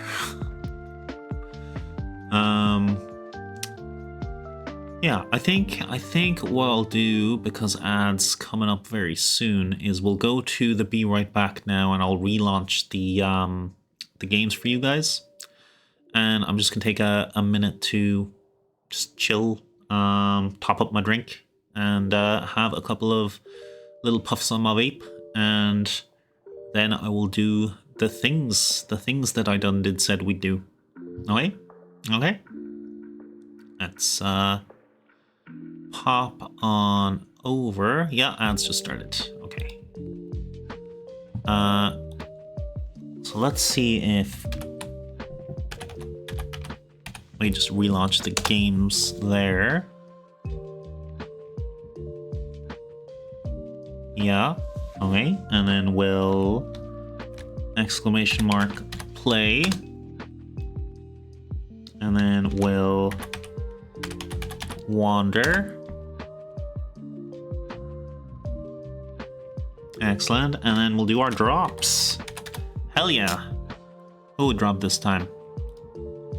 Gonna drop the grizzly bean love emoji. Ew.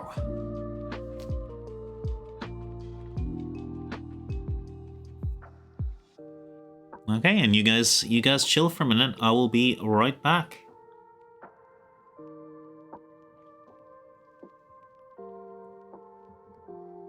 Oh, did they bump into each other? That can happen. Sorry, Namiya. Oh yeah, I'll be right back.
Hello, hello. How are we doing, Namiya? How many points do you have? 148. 158. Oh, you're gonna run into... We both ran into him. Where are you going? I'll let you pick up your thing. Okay, gonna end it there.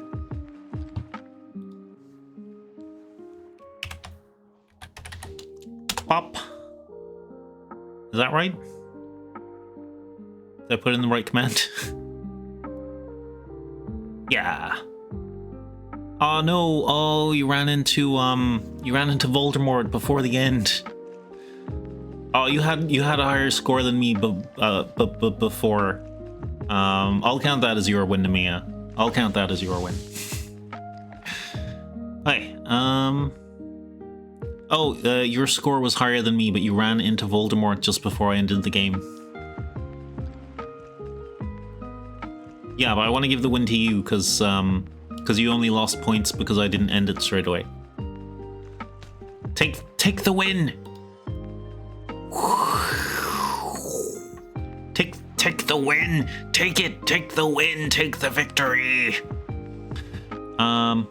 Okay, last thing to do is forced to win. Yes! I'm not giving you a choice. I am the boss of this dungeon. Okay, last things to do are the background. And I'm just gonna mention feats after that. Backgrounds, I believe, are listed up here. There is a whole big load, many backgrounds. They fit a whole bunch of different archetypes. You can pick one on what you like the look of, or you can kind of look up what are the best one to go with the class you want to pick, and you'll get like a lot of lists that will recommend like the top 10 and why they fit it. Let's pick one as an example. So archaeologist. The archaeologist background. It's gonna give us a little bit of lore spiel. We won't worry about that too much. It'll give us skill proficiencies. I still haven't gone over proficiencies yet. I will when we make the class, I promise. History and survival. So those are 2 skills. There is a list of skills here. When it comes to skills, proficiency, I'll explain it in more detail afterwards, but proficiency basically means you get bigger number to add to your dice, and then expertise means you get bigger number to add to your dice. So proficiency more, expertise many more. And I'll explain proficiency in a little while. It's just everything's kind of interconnected, and I don't want to jump around too much. You get tool proficiencies, cartographer's tools, and navigation's tools. If you look up either of these, like D&D cartographer tool or D&D navigation tools, they'll tell you exactly what those tools do and what proficiency in those means. Languages, one of your choice, so you get one additional language on top of whatever you'd get from your race, essentially. With the Githyanki, you'd get common, and you would get one additional language that your DM agrees makes sense. And then with the archaeologist background on top of that, you would get one more additional language. So maybe something like Common, Draconic, and Goblin. That could be your 3 languages. Those are just examples, though. Equipment. So this is our first time we've come across physically getting stuff. When you pick your class, you'll also get like either an amount of gold to spend on your stuff, or you can pick a suggested collection of stuff. So equipment, you get a wooden case containing a map to a ruin or dungeon, a bullseye lantern, that's a lantern you can kind of point the light where you want, miner's pick, traveler's clothes, a shovel, a two-person tent, a trinket recovered from a dig site, and a pouch containing 25 gold. So those are some extra little bits that your character can start out with. And then the extra features for your background, and has suggested traits. We saw suggested traits for the Githyanki as well. It's essentially the same thing. There's personality, ideal, bond, and flaw. You can roll dice and let the dice decide and try to fit your character to that.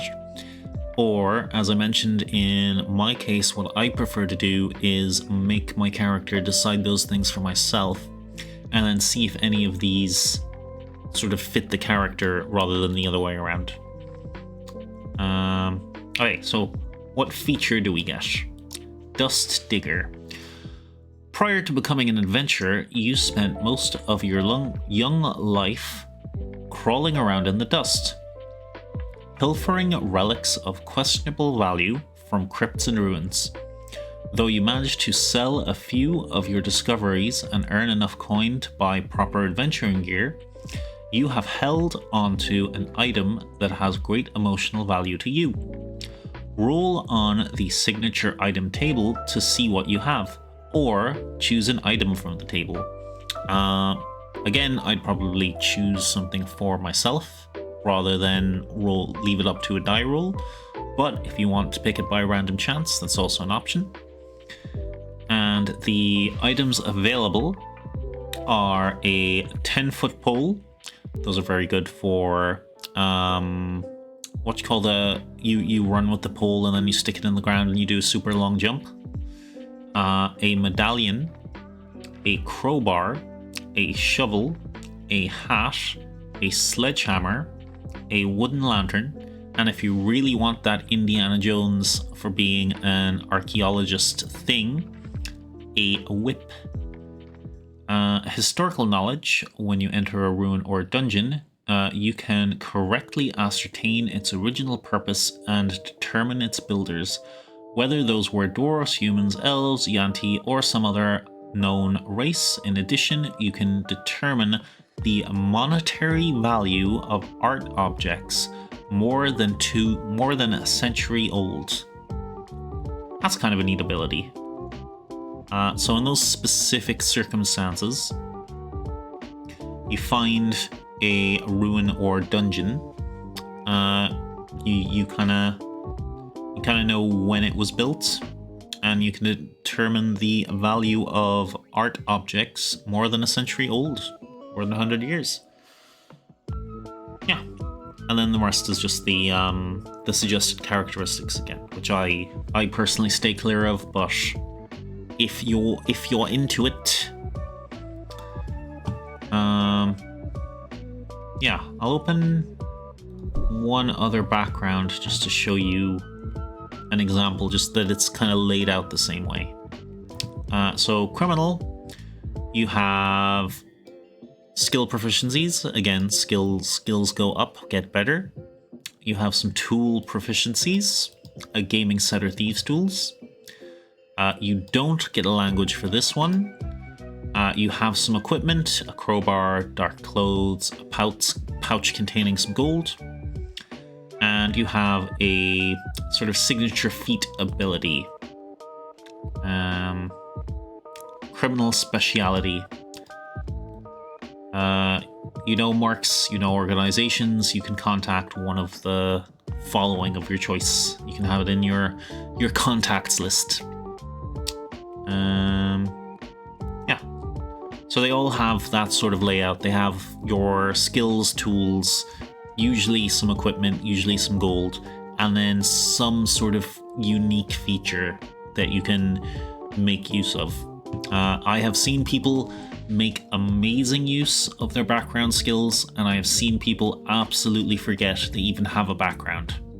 So it all depends on you and what you want to do. Okay, we'll mark off backgrounds. That's the long and short of it. Okay, feats. What is a feat? There is a list of feats. Can we get the list? Hey, there's a list of feats. Most of the feats, not all, are combat related. Every fourth level, I believe it's fourth level in a class, you have the option of getting more points in your stats. You get 2 points to put wherever you want, or you can choose to take a feat. There are some feats that are really useful. There are some feats with nice utility. There are some feats that have really nice flavor, and there are some feats that are pretty useless and I wouldn't recommend, but it is up to like each individual person what they want to take. Let's see, what are some good examples of feats? They're essentially just extra abilities or things that will stack on abilities you already have. There is Skill Expert, which will just give you a couple of extra proficiencies to put into your skill. There is Great Weapon Master. Great Weapon Master is a really good one if you're in the two-handed sword type archetype. It lets you take a minus to your chance of hitting, but it gives you a big boost to the actual damage you do. So I think it's a -5 to your chance to hit, but it's a +10 to the damage. I think Sharpshooter is something similar to that. There's one called Lucky. Essentially, 3 times a day you have a luck point. If you completely bork up one of your rolls, you can use your luck point to re-roll it. If an enemy gets a crit or a really big hit on you or a friend, I believe you can also use your luck point to make the enemy re-roll it, so there's a chance they'll miss. Then there are a couple of ones that let you kind of mix with other classes. So there's the Magic Initiate feat, which will give you a couple of spells from a different class. So you could be a fighter and you don't want to go into the Eldritch Knight, but you do want to have some magic spells. You could take Magic Initiate and get some magic spells that way. Or if you did go into Eldritch Knight, maybe you could take, maybe you might want to take the Magic Initiate just to expand the number of spells you have available. There's one Linguist that'll give you advantages on understanding other languages and expand the number of languages you know. Healer improves out of combat healing, I believe, with medicine checks. Fey Touched is one I'm a super big fan of. It gives you one spell from a specific school, and it gives you a spell called Misty Step. Misty Step lets you use a bonus action to teleport 30 feet somewhere you can see, so it's super useful, super versatile spell. You just what's his name? The X-Man who bamfs. Nightcrawler. You just Nightcrawler bamf all over the place. So that's like the basics on feat. We won't go into it super hard. Okay, do you want to make a character, Nemia? Oh, thank you. When I say make a character, we won't super go detailed. We'll use the auto fill-in sheet, and you can just pick a class and such. Okay, we'll go standard array. Okay. Do you want to give me like a little archetype of a character you'd like to build, or do you want to like go through classes, go through backgrounds, and then like pick one, have a look at it, and then fill out the sheet that way? For brevity, we will go with standard array, so we will say these are your numbers to put in your stats. That's if you're free, if you're not stuck with work. The ladder. Okay, that was going through stuff. Good, you're free, okay. Because I don't want to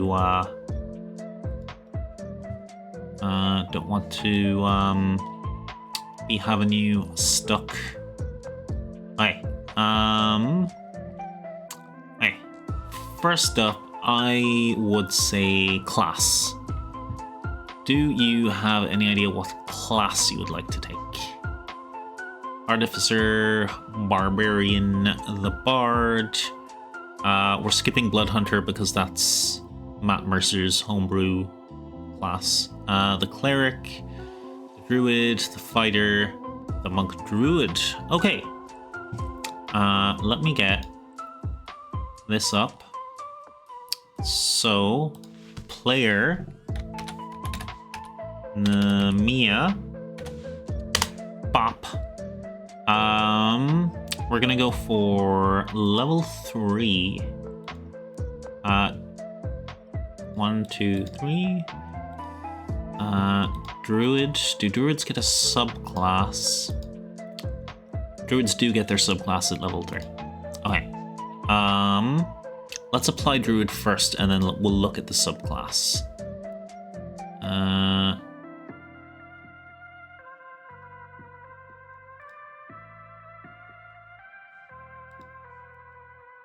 Okay, so this fills in some of the basics for you. At level 3, your proficiency bonus is +2. Wow, this form is detailed.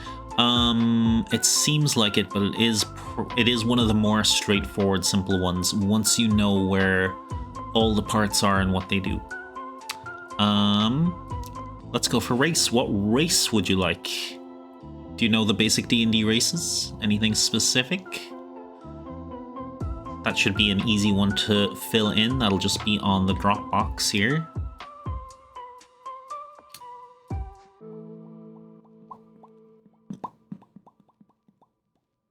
Here, let me get the list up for you, if that would make it easier. Races. Not racial feats, races. There we go. Okay. Dragonborn, Dwarf, Elf, Gnome, half Elf, half Auric, halfling, human, or tiefling.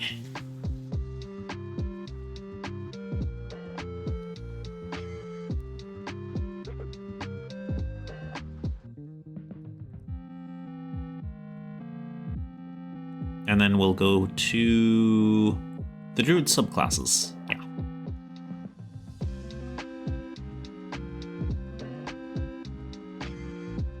Gnome. Alright, that should be pretty straightforward. Tiny text. I'm sure you can't see it there, but this is just a list of all of the races. Garden gnome equals druid. Correct. Dwarf. Elf. Genasi. Yankee. Gnome. I guess the closest to a garden gnome is a forest gnome in our selection. Okay. Worry about spell choices later. Yeah. Okay. Need a subclass for your garden gnome.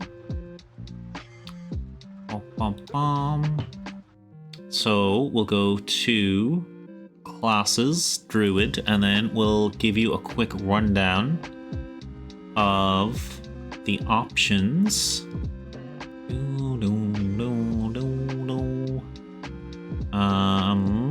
I can spell D. Yes. I'm going to druid. Spores. That's a man after my own heart. My Furbolg is also a spore druid. Okay. Oh, indeed. Okay, you get some extra spells. You get Chill Touch at 2nd level, and you get Blindness, Deafness, and Gentle Repose at 3rd level. These are all necromantic school spells. You get Halo of Spores starting at 2nd level. Basically, you have a bunch of spores that float around you that you can use to damage enemies that come within 10 feet of you. Then you get Symbiotic Entity. Basically, you can use your Wild Shape to buff your spores floating around you, so they will do extra damage. And you can add 1d6 necrotic damage to your melee weapons as you slice into your enemies and the spores infect them, I guess. Okay, let's go put that in. So subclass, spores, apply, quotes. Okay. Good. Oh, you have 25 feet movement because you have little legs. Let's put in your stats. We will put them in where you want them, Namiya. I will make some recommendations. No, everyone has too long of legs. Well, that's certainly true for me. I'm 6'1". I'm like 3 foot of leg. Okay, so we have. Have you ever seen a secretary bird, Namiya? That's essentially what I am, only less pretty.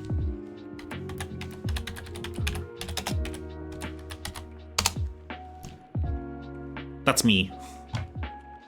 That's what I look like. I'm all leg.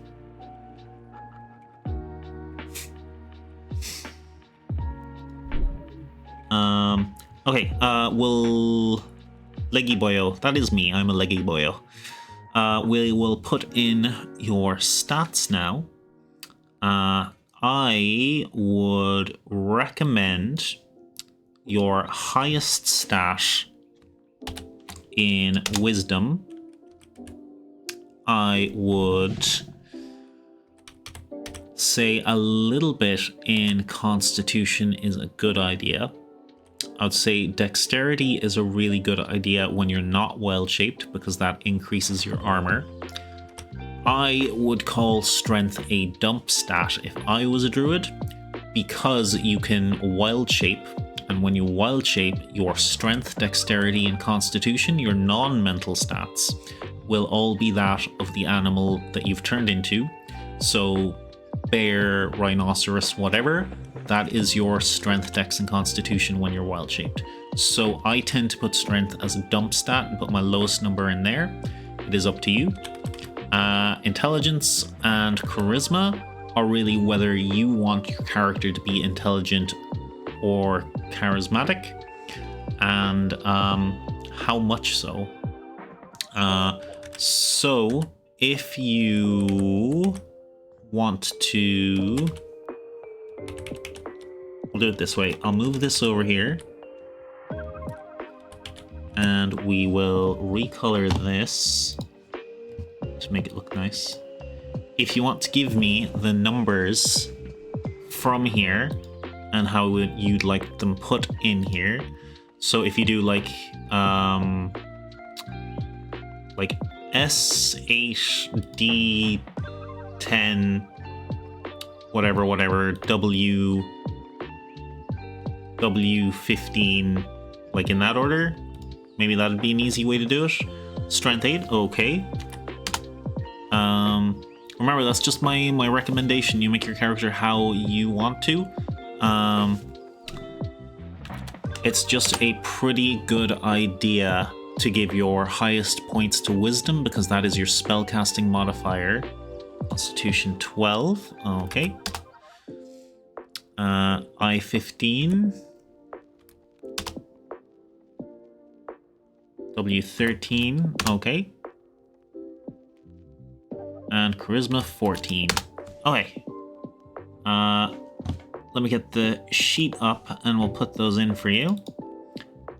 This is a really cool part of this autofill sheet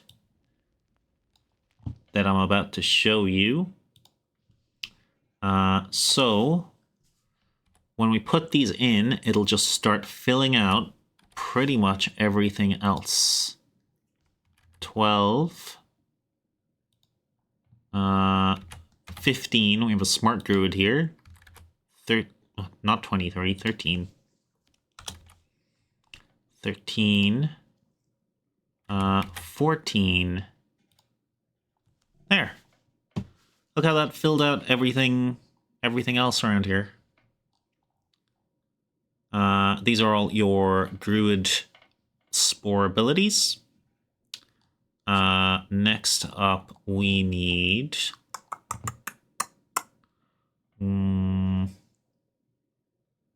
your background. We need a character name. We need armor. You're starting the game. I'm going to give you leather armor because I'm the DM. That is what I would give you as a freebie starting, unless you're. I believe that's like a default. Does it say you get anything better with your starting pack? Light armor, medium armor, shield. Yeah, I'll give you a shield as well. You'll need War Master in order to actually use it, though, while casting. Them's the rules. Okay. Maybe a wooden shield to start with. That's kind of a default. It's kind of a basic thing. Okay. Your hit dice is a D8. Just a chunk of log. Oh, that's a cool image. I like that.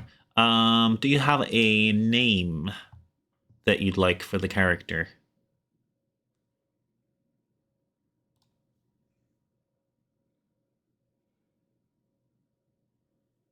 And then we'll look at backgrounds. I'll get backgrounds up. You can think about the name for a second. Imagination hard. Use a name generator if you want. Or if there are any characters like that you already doing it, okay. Backgrounds. There you go. Yeah.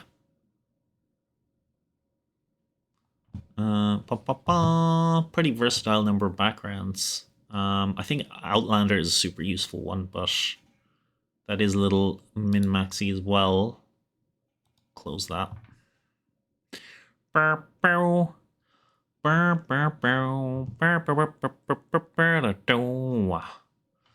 Making a gnome. Making a gnome.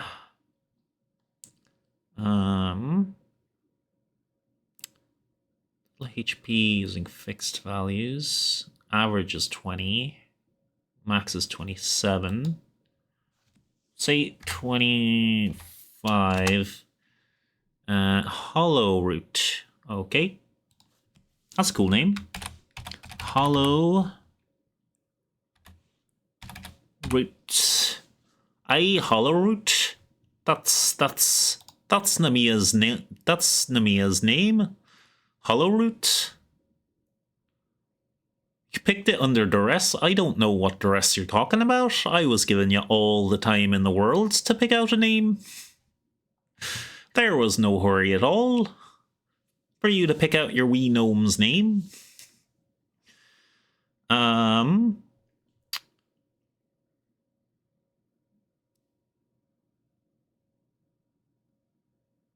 Never not talk like that from now on.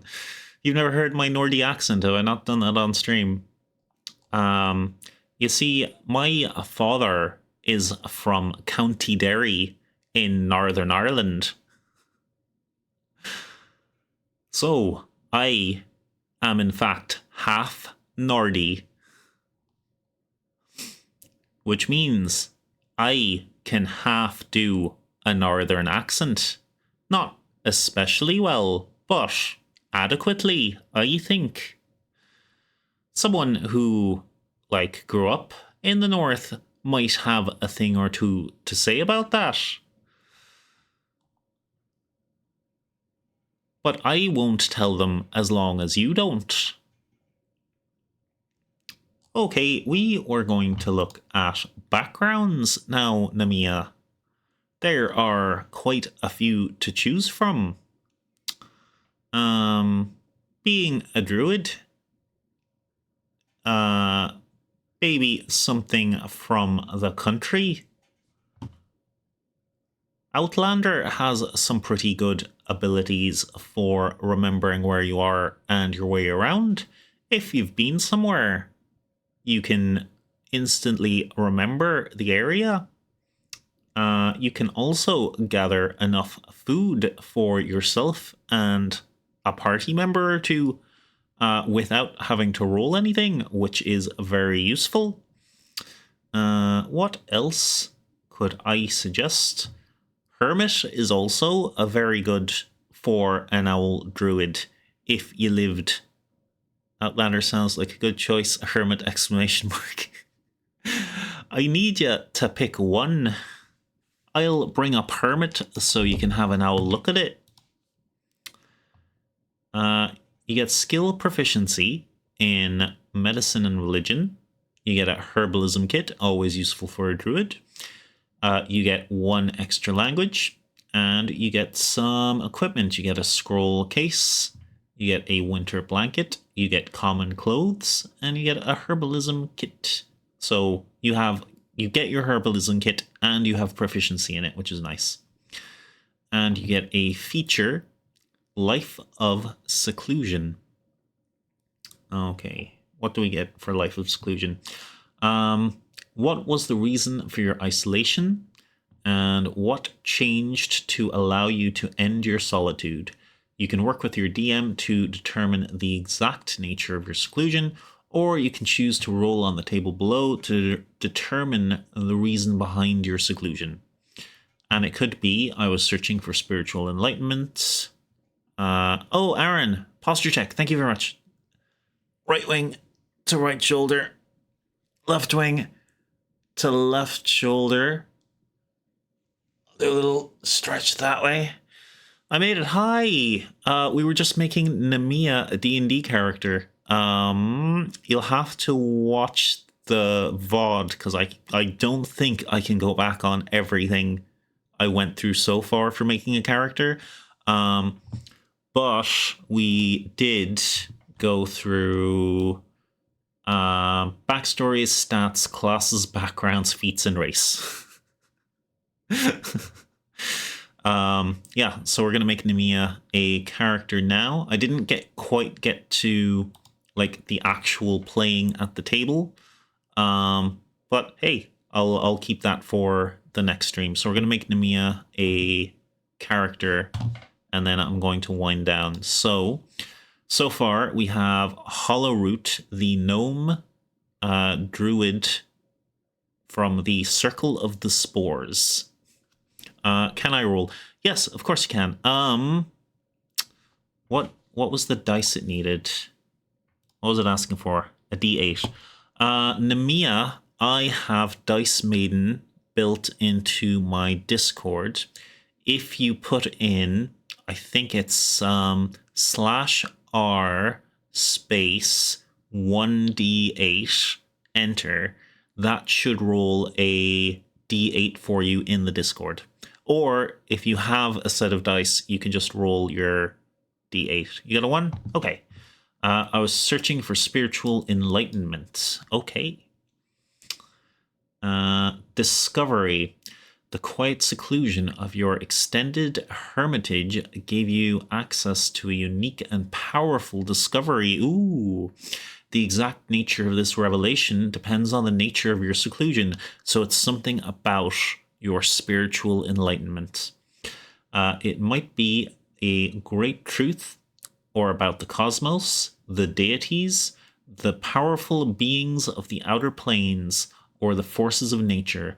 It could be a sight that no one else has seen. You might have uncovered a fact that has long been forgotten, or unearthed some relic of the past that could rewrite history. It might be information that would be damaging to the people who, or consign you to exile, and hence the reason for your return to society. Oh, Hydrate, thank you very much. Thank you very much. Thank you very much. Okay, so you're set on Hermit. Let's put that in for you. A, B, C, D. F, G, H. Hermit. There we go. You get an extra language. Okay. So you have Druidic, Common, Gnomish, and you have an extra language from Hermit. Let's give you weapons. Do you want a, what you call the staff?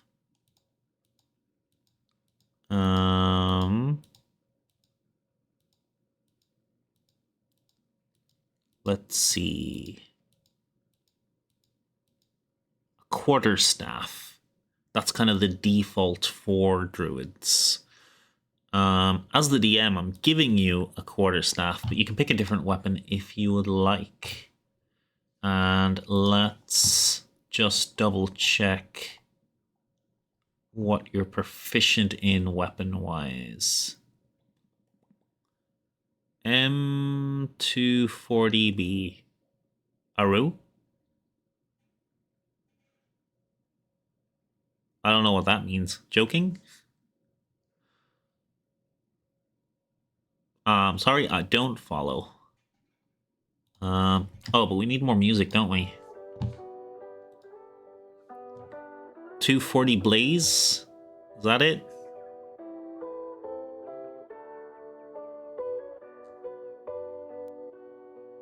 Oh, it's a machine gun. Well, I guess it's a different kind of 240 Blaze then.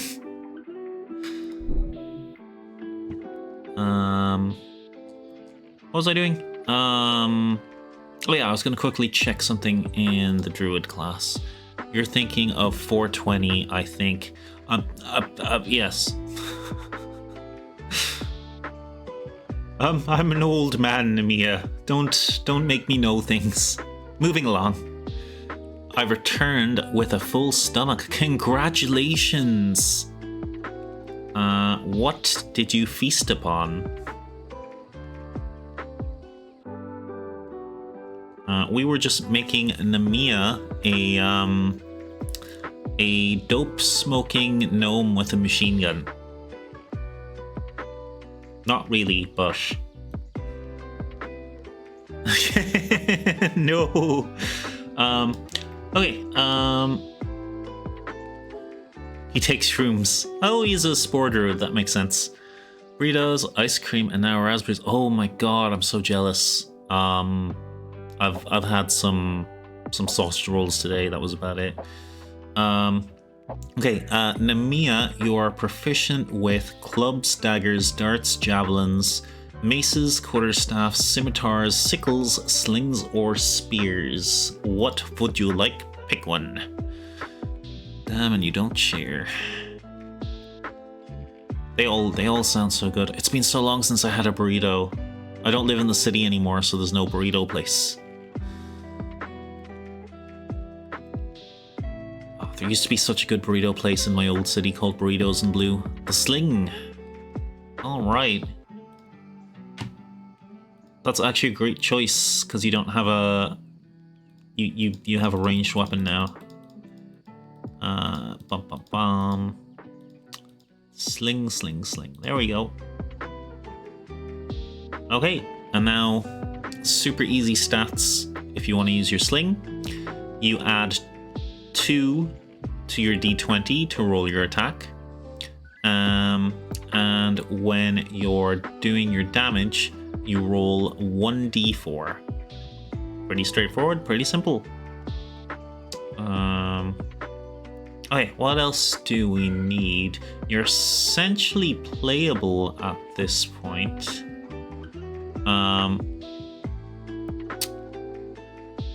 What are we missing? Personality traits. Oh, that's what you've seen before. That's where you get to pick how to fill these in. I'm actually going to leave that for you, Namia. I'll chuck this document into the Discord, actually. But I'll give you your equipment. Hermit items and gold. Yes. That auto fills in. So the stuff you got from being a hermit, your herbalism kit, your blanket, your clothes, and your scroll case, and your 5 gold all automatically go in. Ain't that handy? Pack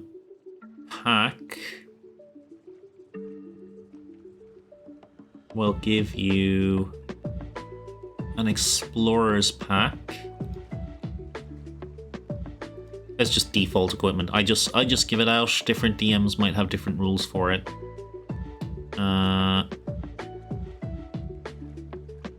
Yeah, you already have a herbalism kit. Weapons and ammunition, don't worry about it. Yeah. Okay. That's essentially it, Namia. You have a section for notes. Do you make these defaults or are these defaults? They're kind of defaults. It's not like a written rule, but I imagine most DMs will drop you either an explorer's kit or an adventurer's kit just as like general starting equipment. Some DMs will let you roll for gold from your class, and other DMs will basically give you an amount of gold to spend on standardized items. I just drop like straight in with what you need. So you get an explorer's kit or an adventurer's kit, flip of a coin.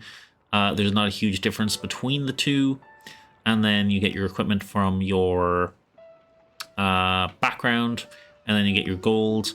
And then depending on what your backstory is, you might get like another chunk of gold. Just, you know, if you're someone who's doing work for someone or something, there might be a good reason for you to have more gold. Like a night's stay in a tavern is 2 silver, so 5 gold is a decent amount to start with. Oh damn, I slept for 14 hours. Oh my god, I wish I could sleep for 14 hours. Wish I could sleep for 14 hours. That's so good. Aaron, I'm so jealous. So jealous. I'm jealous of Jazzo with her food and Aaron with the ability to sleep. Okay. Just woke up. Like I just woke up 2 hours ago, but I didn't have a good sleep previously. I woke up after 6 hours. I wish I slept for 14. That's why I missed so much. Okay, I don't think you need a companion slash... Oh, your spell sheet! That's what I was missing. Spells. Generate a spell sheet. Okay. You get Chill Touch from being a Spore Druid. And you get... You get 2 cantrips. Do you want to fill those in now? Or do you want to do that yourself, Namiya?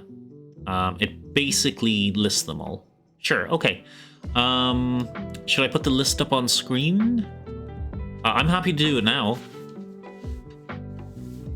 After we finish up, I'll wrap up and we'll raid out. But there's no rush on finishing up. I'm Gucci. And my voice is fine. Thank you for all the hydrates.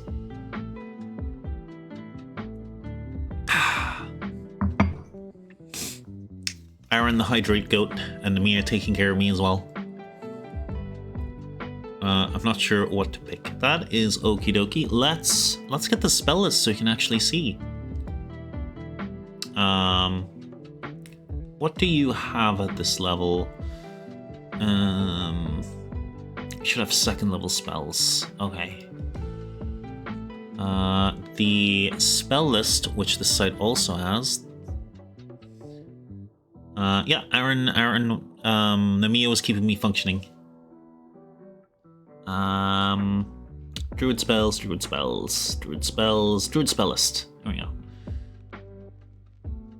Okay. Cool. Oh, they all fit on one page. Can you see those okay behind the chat? Or do you want me to scoot it over a little bit? Yeah? Okay. I also have it up. Oh, perfect, perfect. Yeah, so you get to pick 2 cantrips, and those will be added to your spell list. Really good ones that I like. Thunderclap is a nice little AoE. Not too powerful, but not too weak either. Thorn Whip is incredible fun because you can use that to drag enemies towards you, but you can also pull enemies off high places so they, fall and take fall damage as well. Shillelagh. Shillelagh is a great one. It lets you do attacks using your more support? Okay. We'll skip Shillelagh. Shape Water is circumstantially S tier. It does so many things. Like you can put down a puddle of ice in front of you, or you can freeze a doorway or a lock so people can't follow you. It's basically low tier water bending. Resistance isn't that useful. It's not a very well designed spell. It's not worth taking, but I wouldn't recommend it.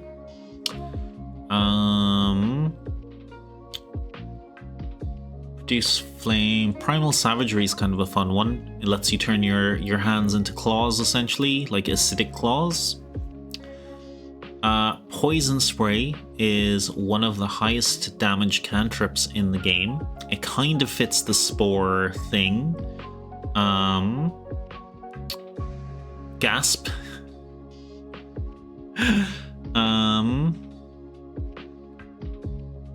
Let's see. Infestation, Gust.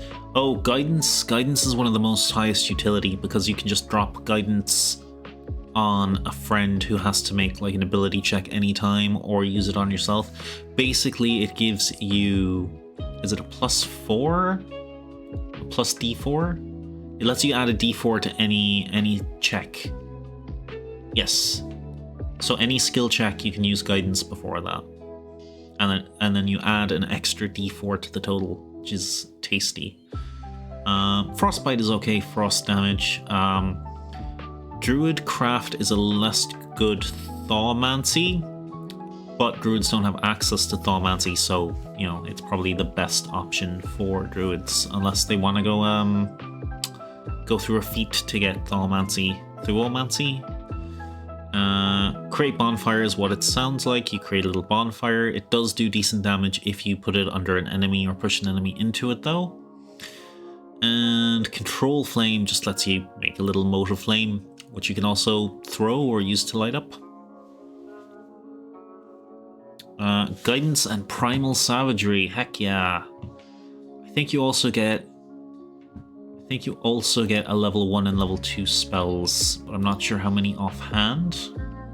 Let's just generate your spell list and fill those in. Oh wait, are druids one of the classes that just get all of their spells and then they get to pick them? Primal savagery. Kitty claws. Meow! Don't tell Ymir that I meowed, because he will clip that and make it a thing. Yeah, I think they do. Yeah. Minor illusion. You get minor illusion from being a forest gnome. That's nice. Bonus spell. Yeah. You get your whole spell list, and then you just tick off the ones you want, and it tells you how many to tick off at the top. So yeah. Okay.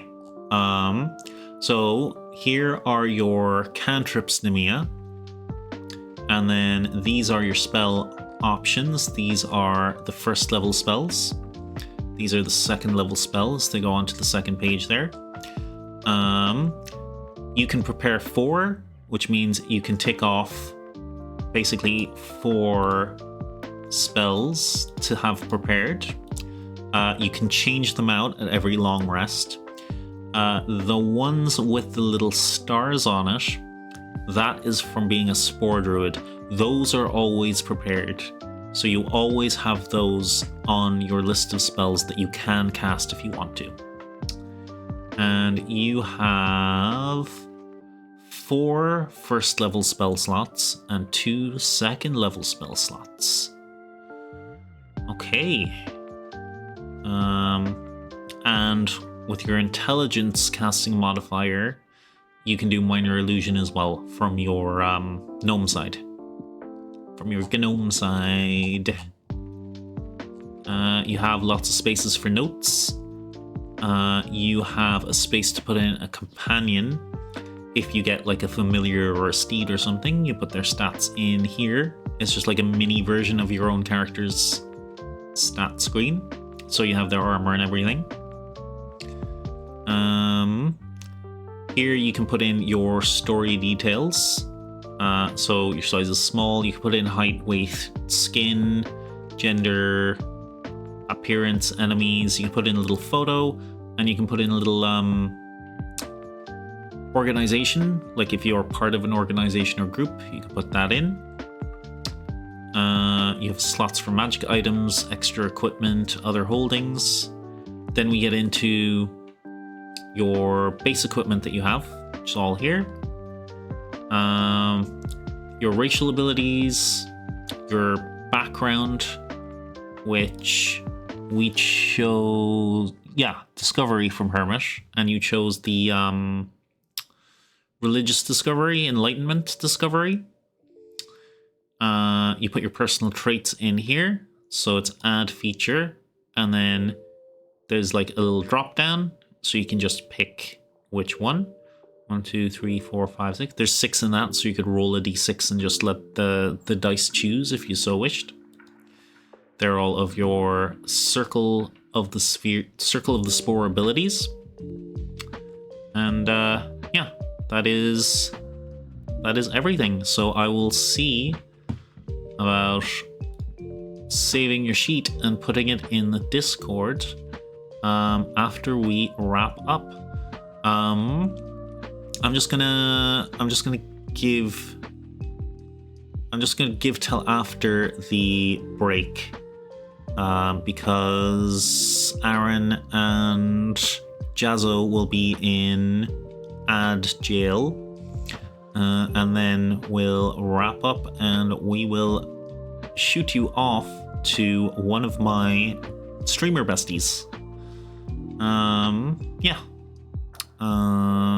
Okay, did we have fun? Did we learn anything? Do we have questions? I'm sure we do. Next time I'll go over the basics of actual playing at the table. So, you know, turns and your actions and that. Yeah, it was great. Thank you. You're very welcome. Very welcome. We still got 2 or 3 minutes. We're not in a rush to leave.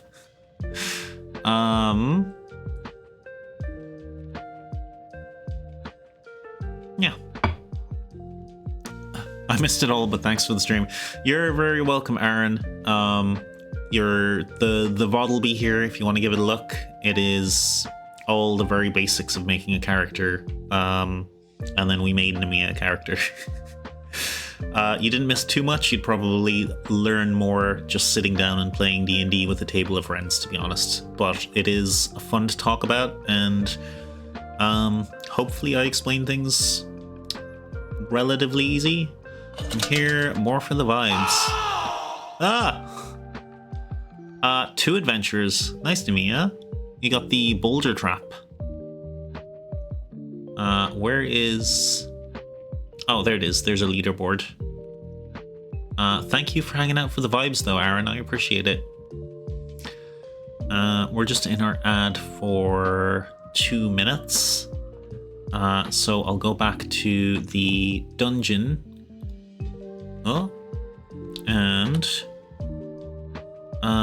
we'll sort out setting up the raid. I know. Poor Aaron. In ad jail. I know exactly who I'm gonna raid. I think. Where are they? Oh, early freedom pog. Very nice. Welcome back. I hope they're still online. They went online slightly after me and they usually stream for longer. No, they must not be. They must have ended early because they're not well. Okay, I need to find a randomer then. Any suggestions, team? So much to remember. It feels like that because someone has thrown a whole bunch of information at you, Jazzo. If you were actually playing at a table, it'd be much slower and much more straightforward. Once you make your character sheet, that is kind of the hard part over. You have all of your details in front of you, and then it's just a matter of learning sort of where to look. So DM tells you to roll an attack. You'll know which number to use it on. Oh, Diamond is live? Oh, okay.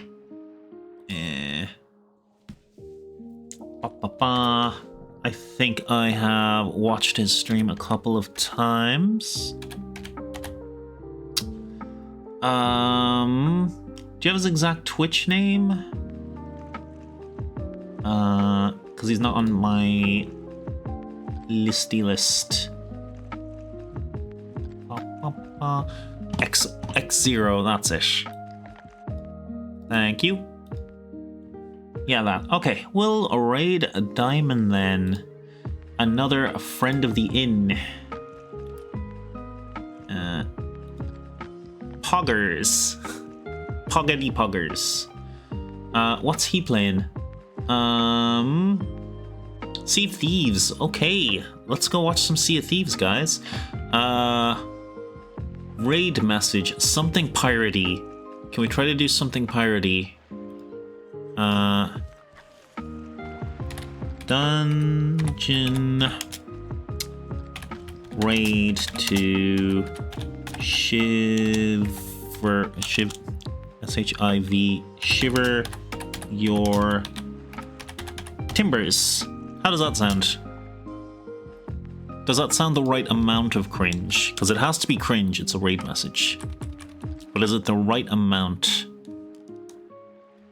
Thank you for educating me. You're super welcome, Jazzo. Anytime. We all learn for each other. We all help each other out. And yeah, we all hang out because we are all cool and neat people. Hey.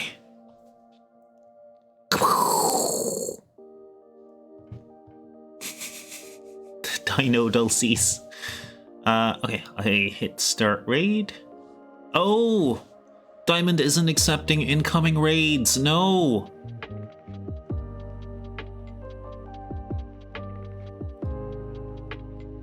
Oh, I'm blocked. I'm raid blocked. Sag. Very Sag. Now we have to find someone else. Let me ask why. Okay. Okay. Actually, I had,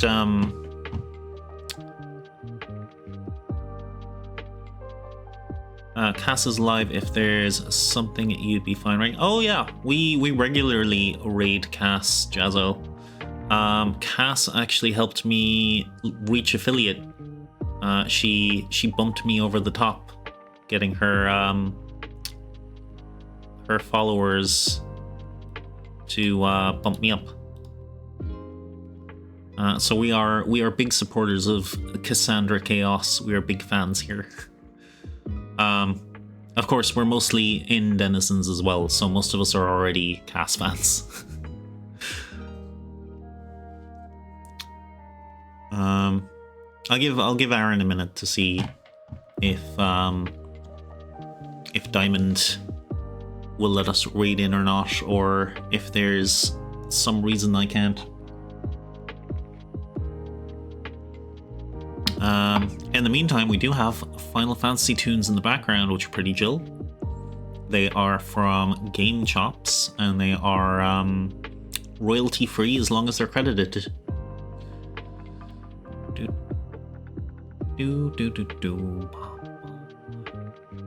Oh, I'm getting abstracted.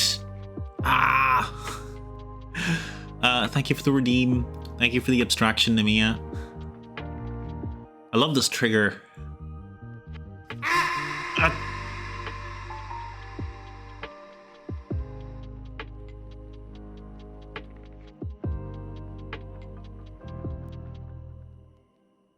I got act.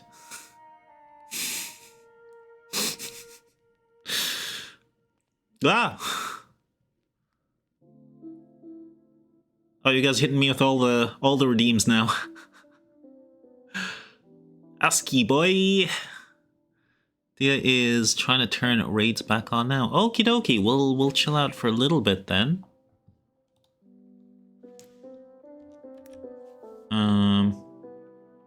I hope I'm not making him go out of his way too much. I don't know how to turn raids off, so I don't know how much trouble it is to turn them back on again.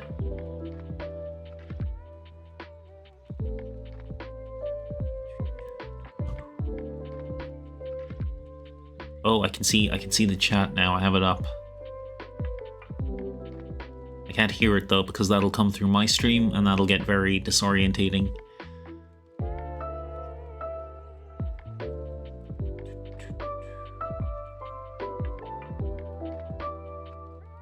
Can we try again? We sure can. No, don't save up for the Catboy redeem, Namiya. That shouldn't be there. Okay, raid is working. Thank you guys. Thanks for the hydrate, Aaron. Have a great day. Tomorrow I'm gonna see about a collab with Ymir. We'll figure out exactly what we are going to play. I'm thinking it's still gonna be a horror game, which I am not super vibed about, but I think it'll be fun. Okay, have fun, guys. See ya, and I hope Diamond will take good care of you all. Bye.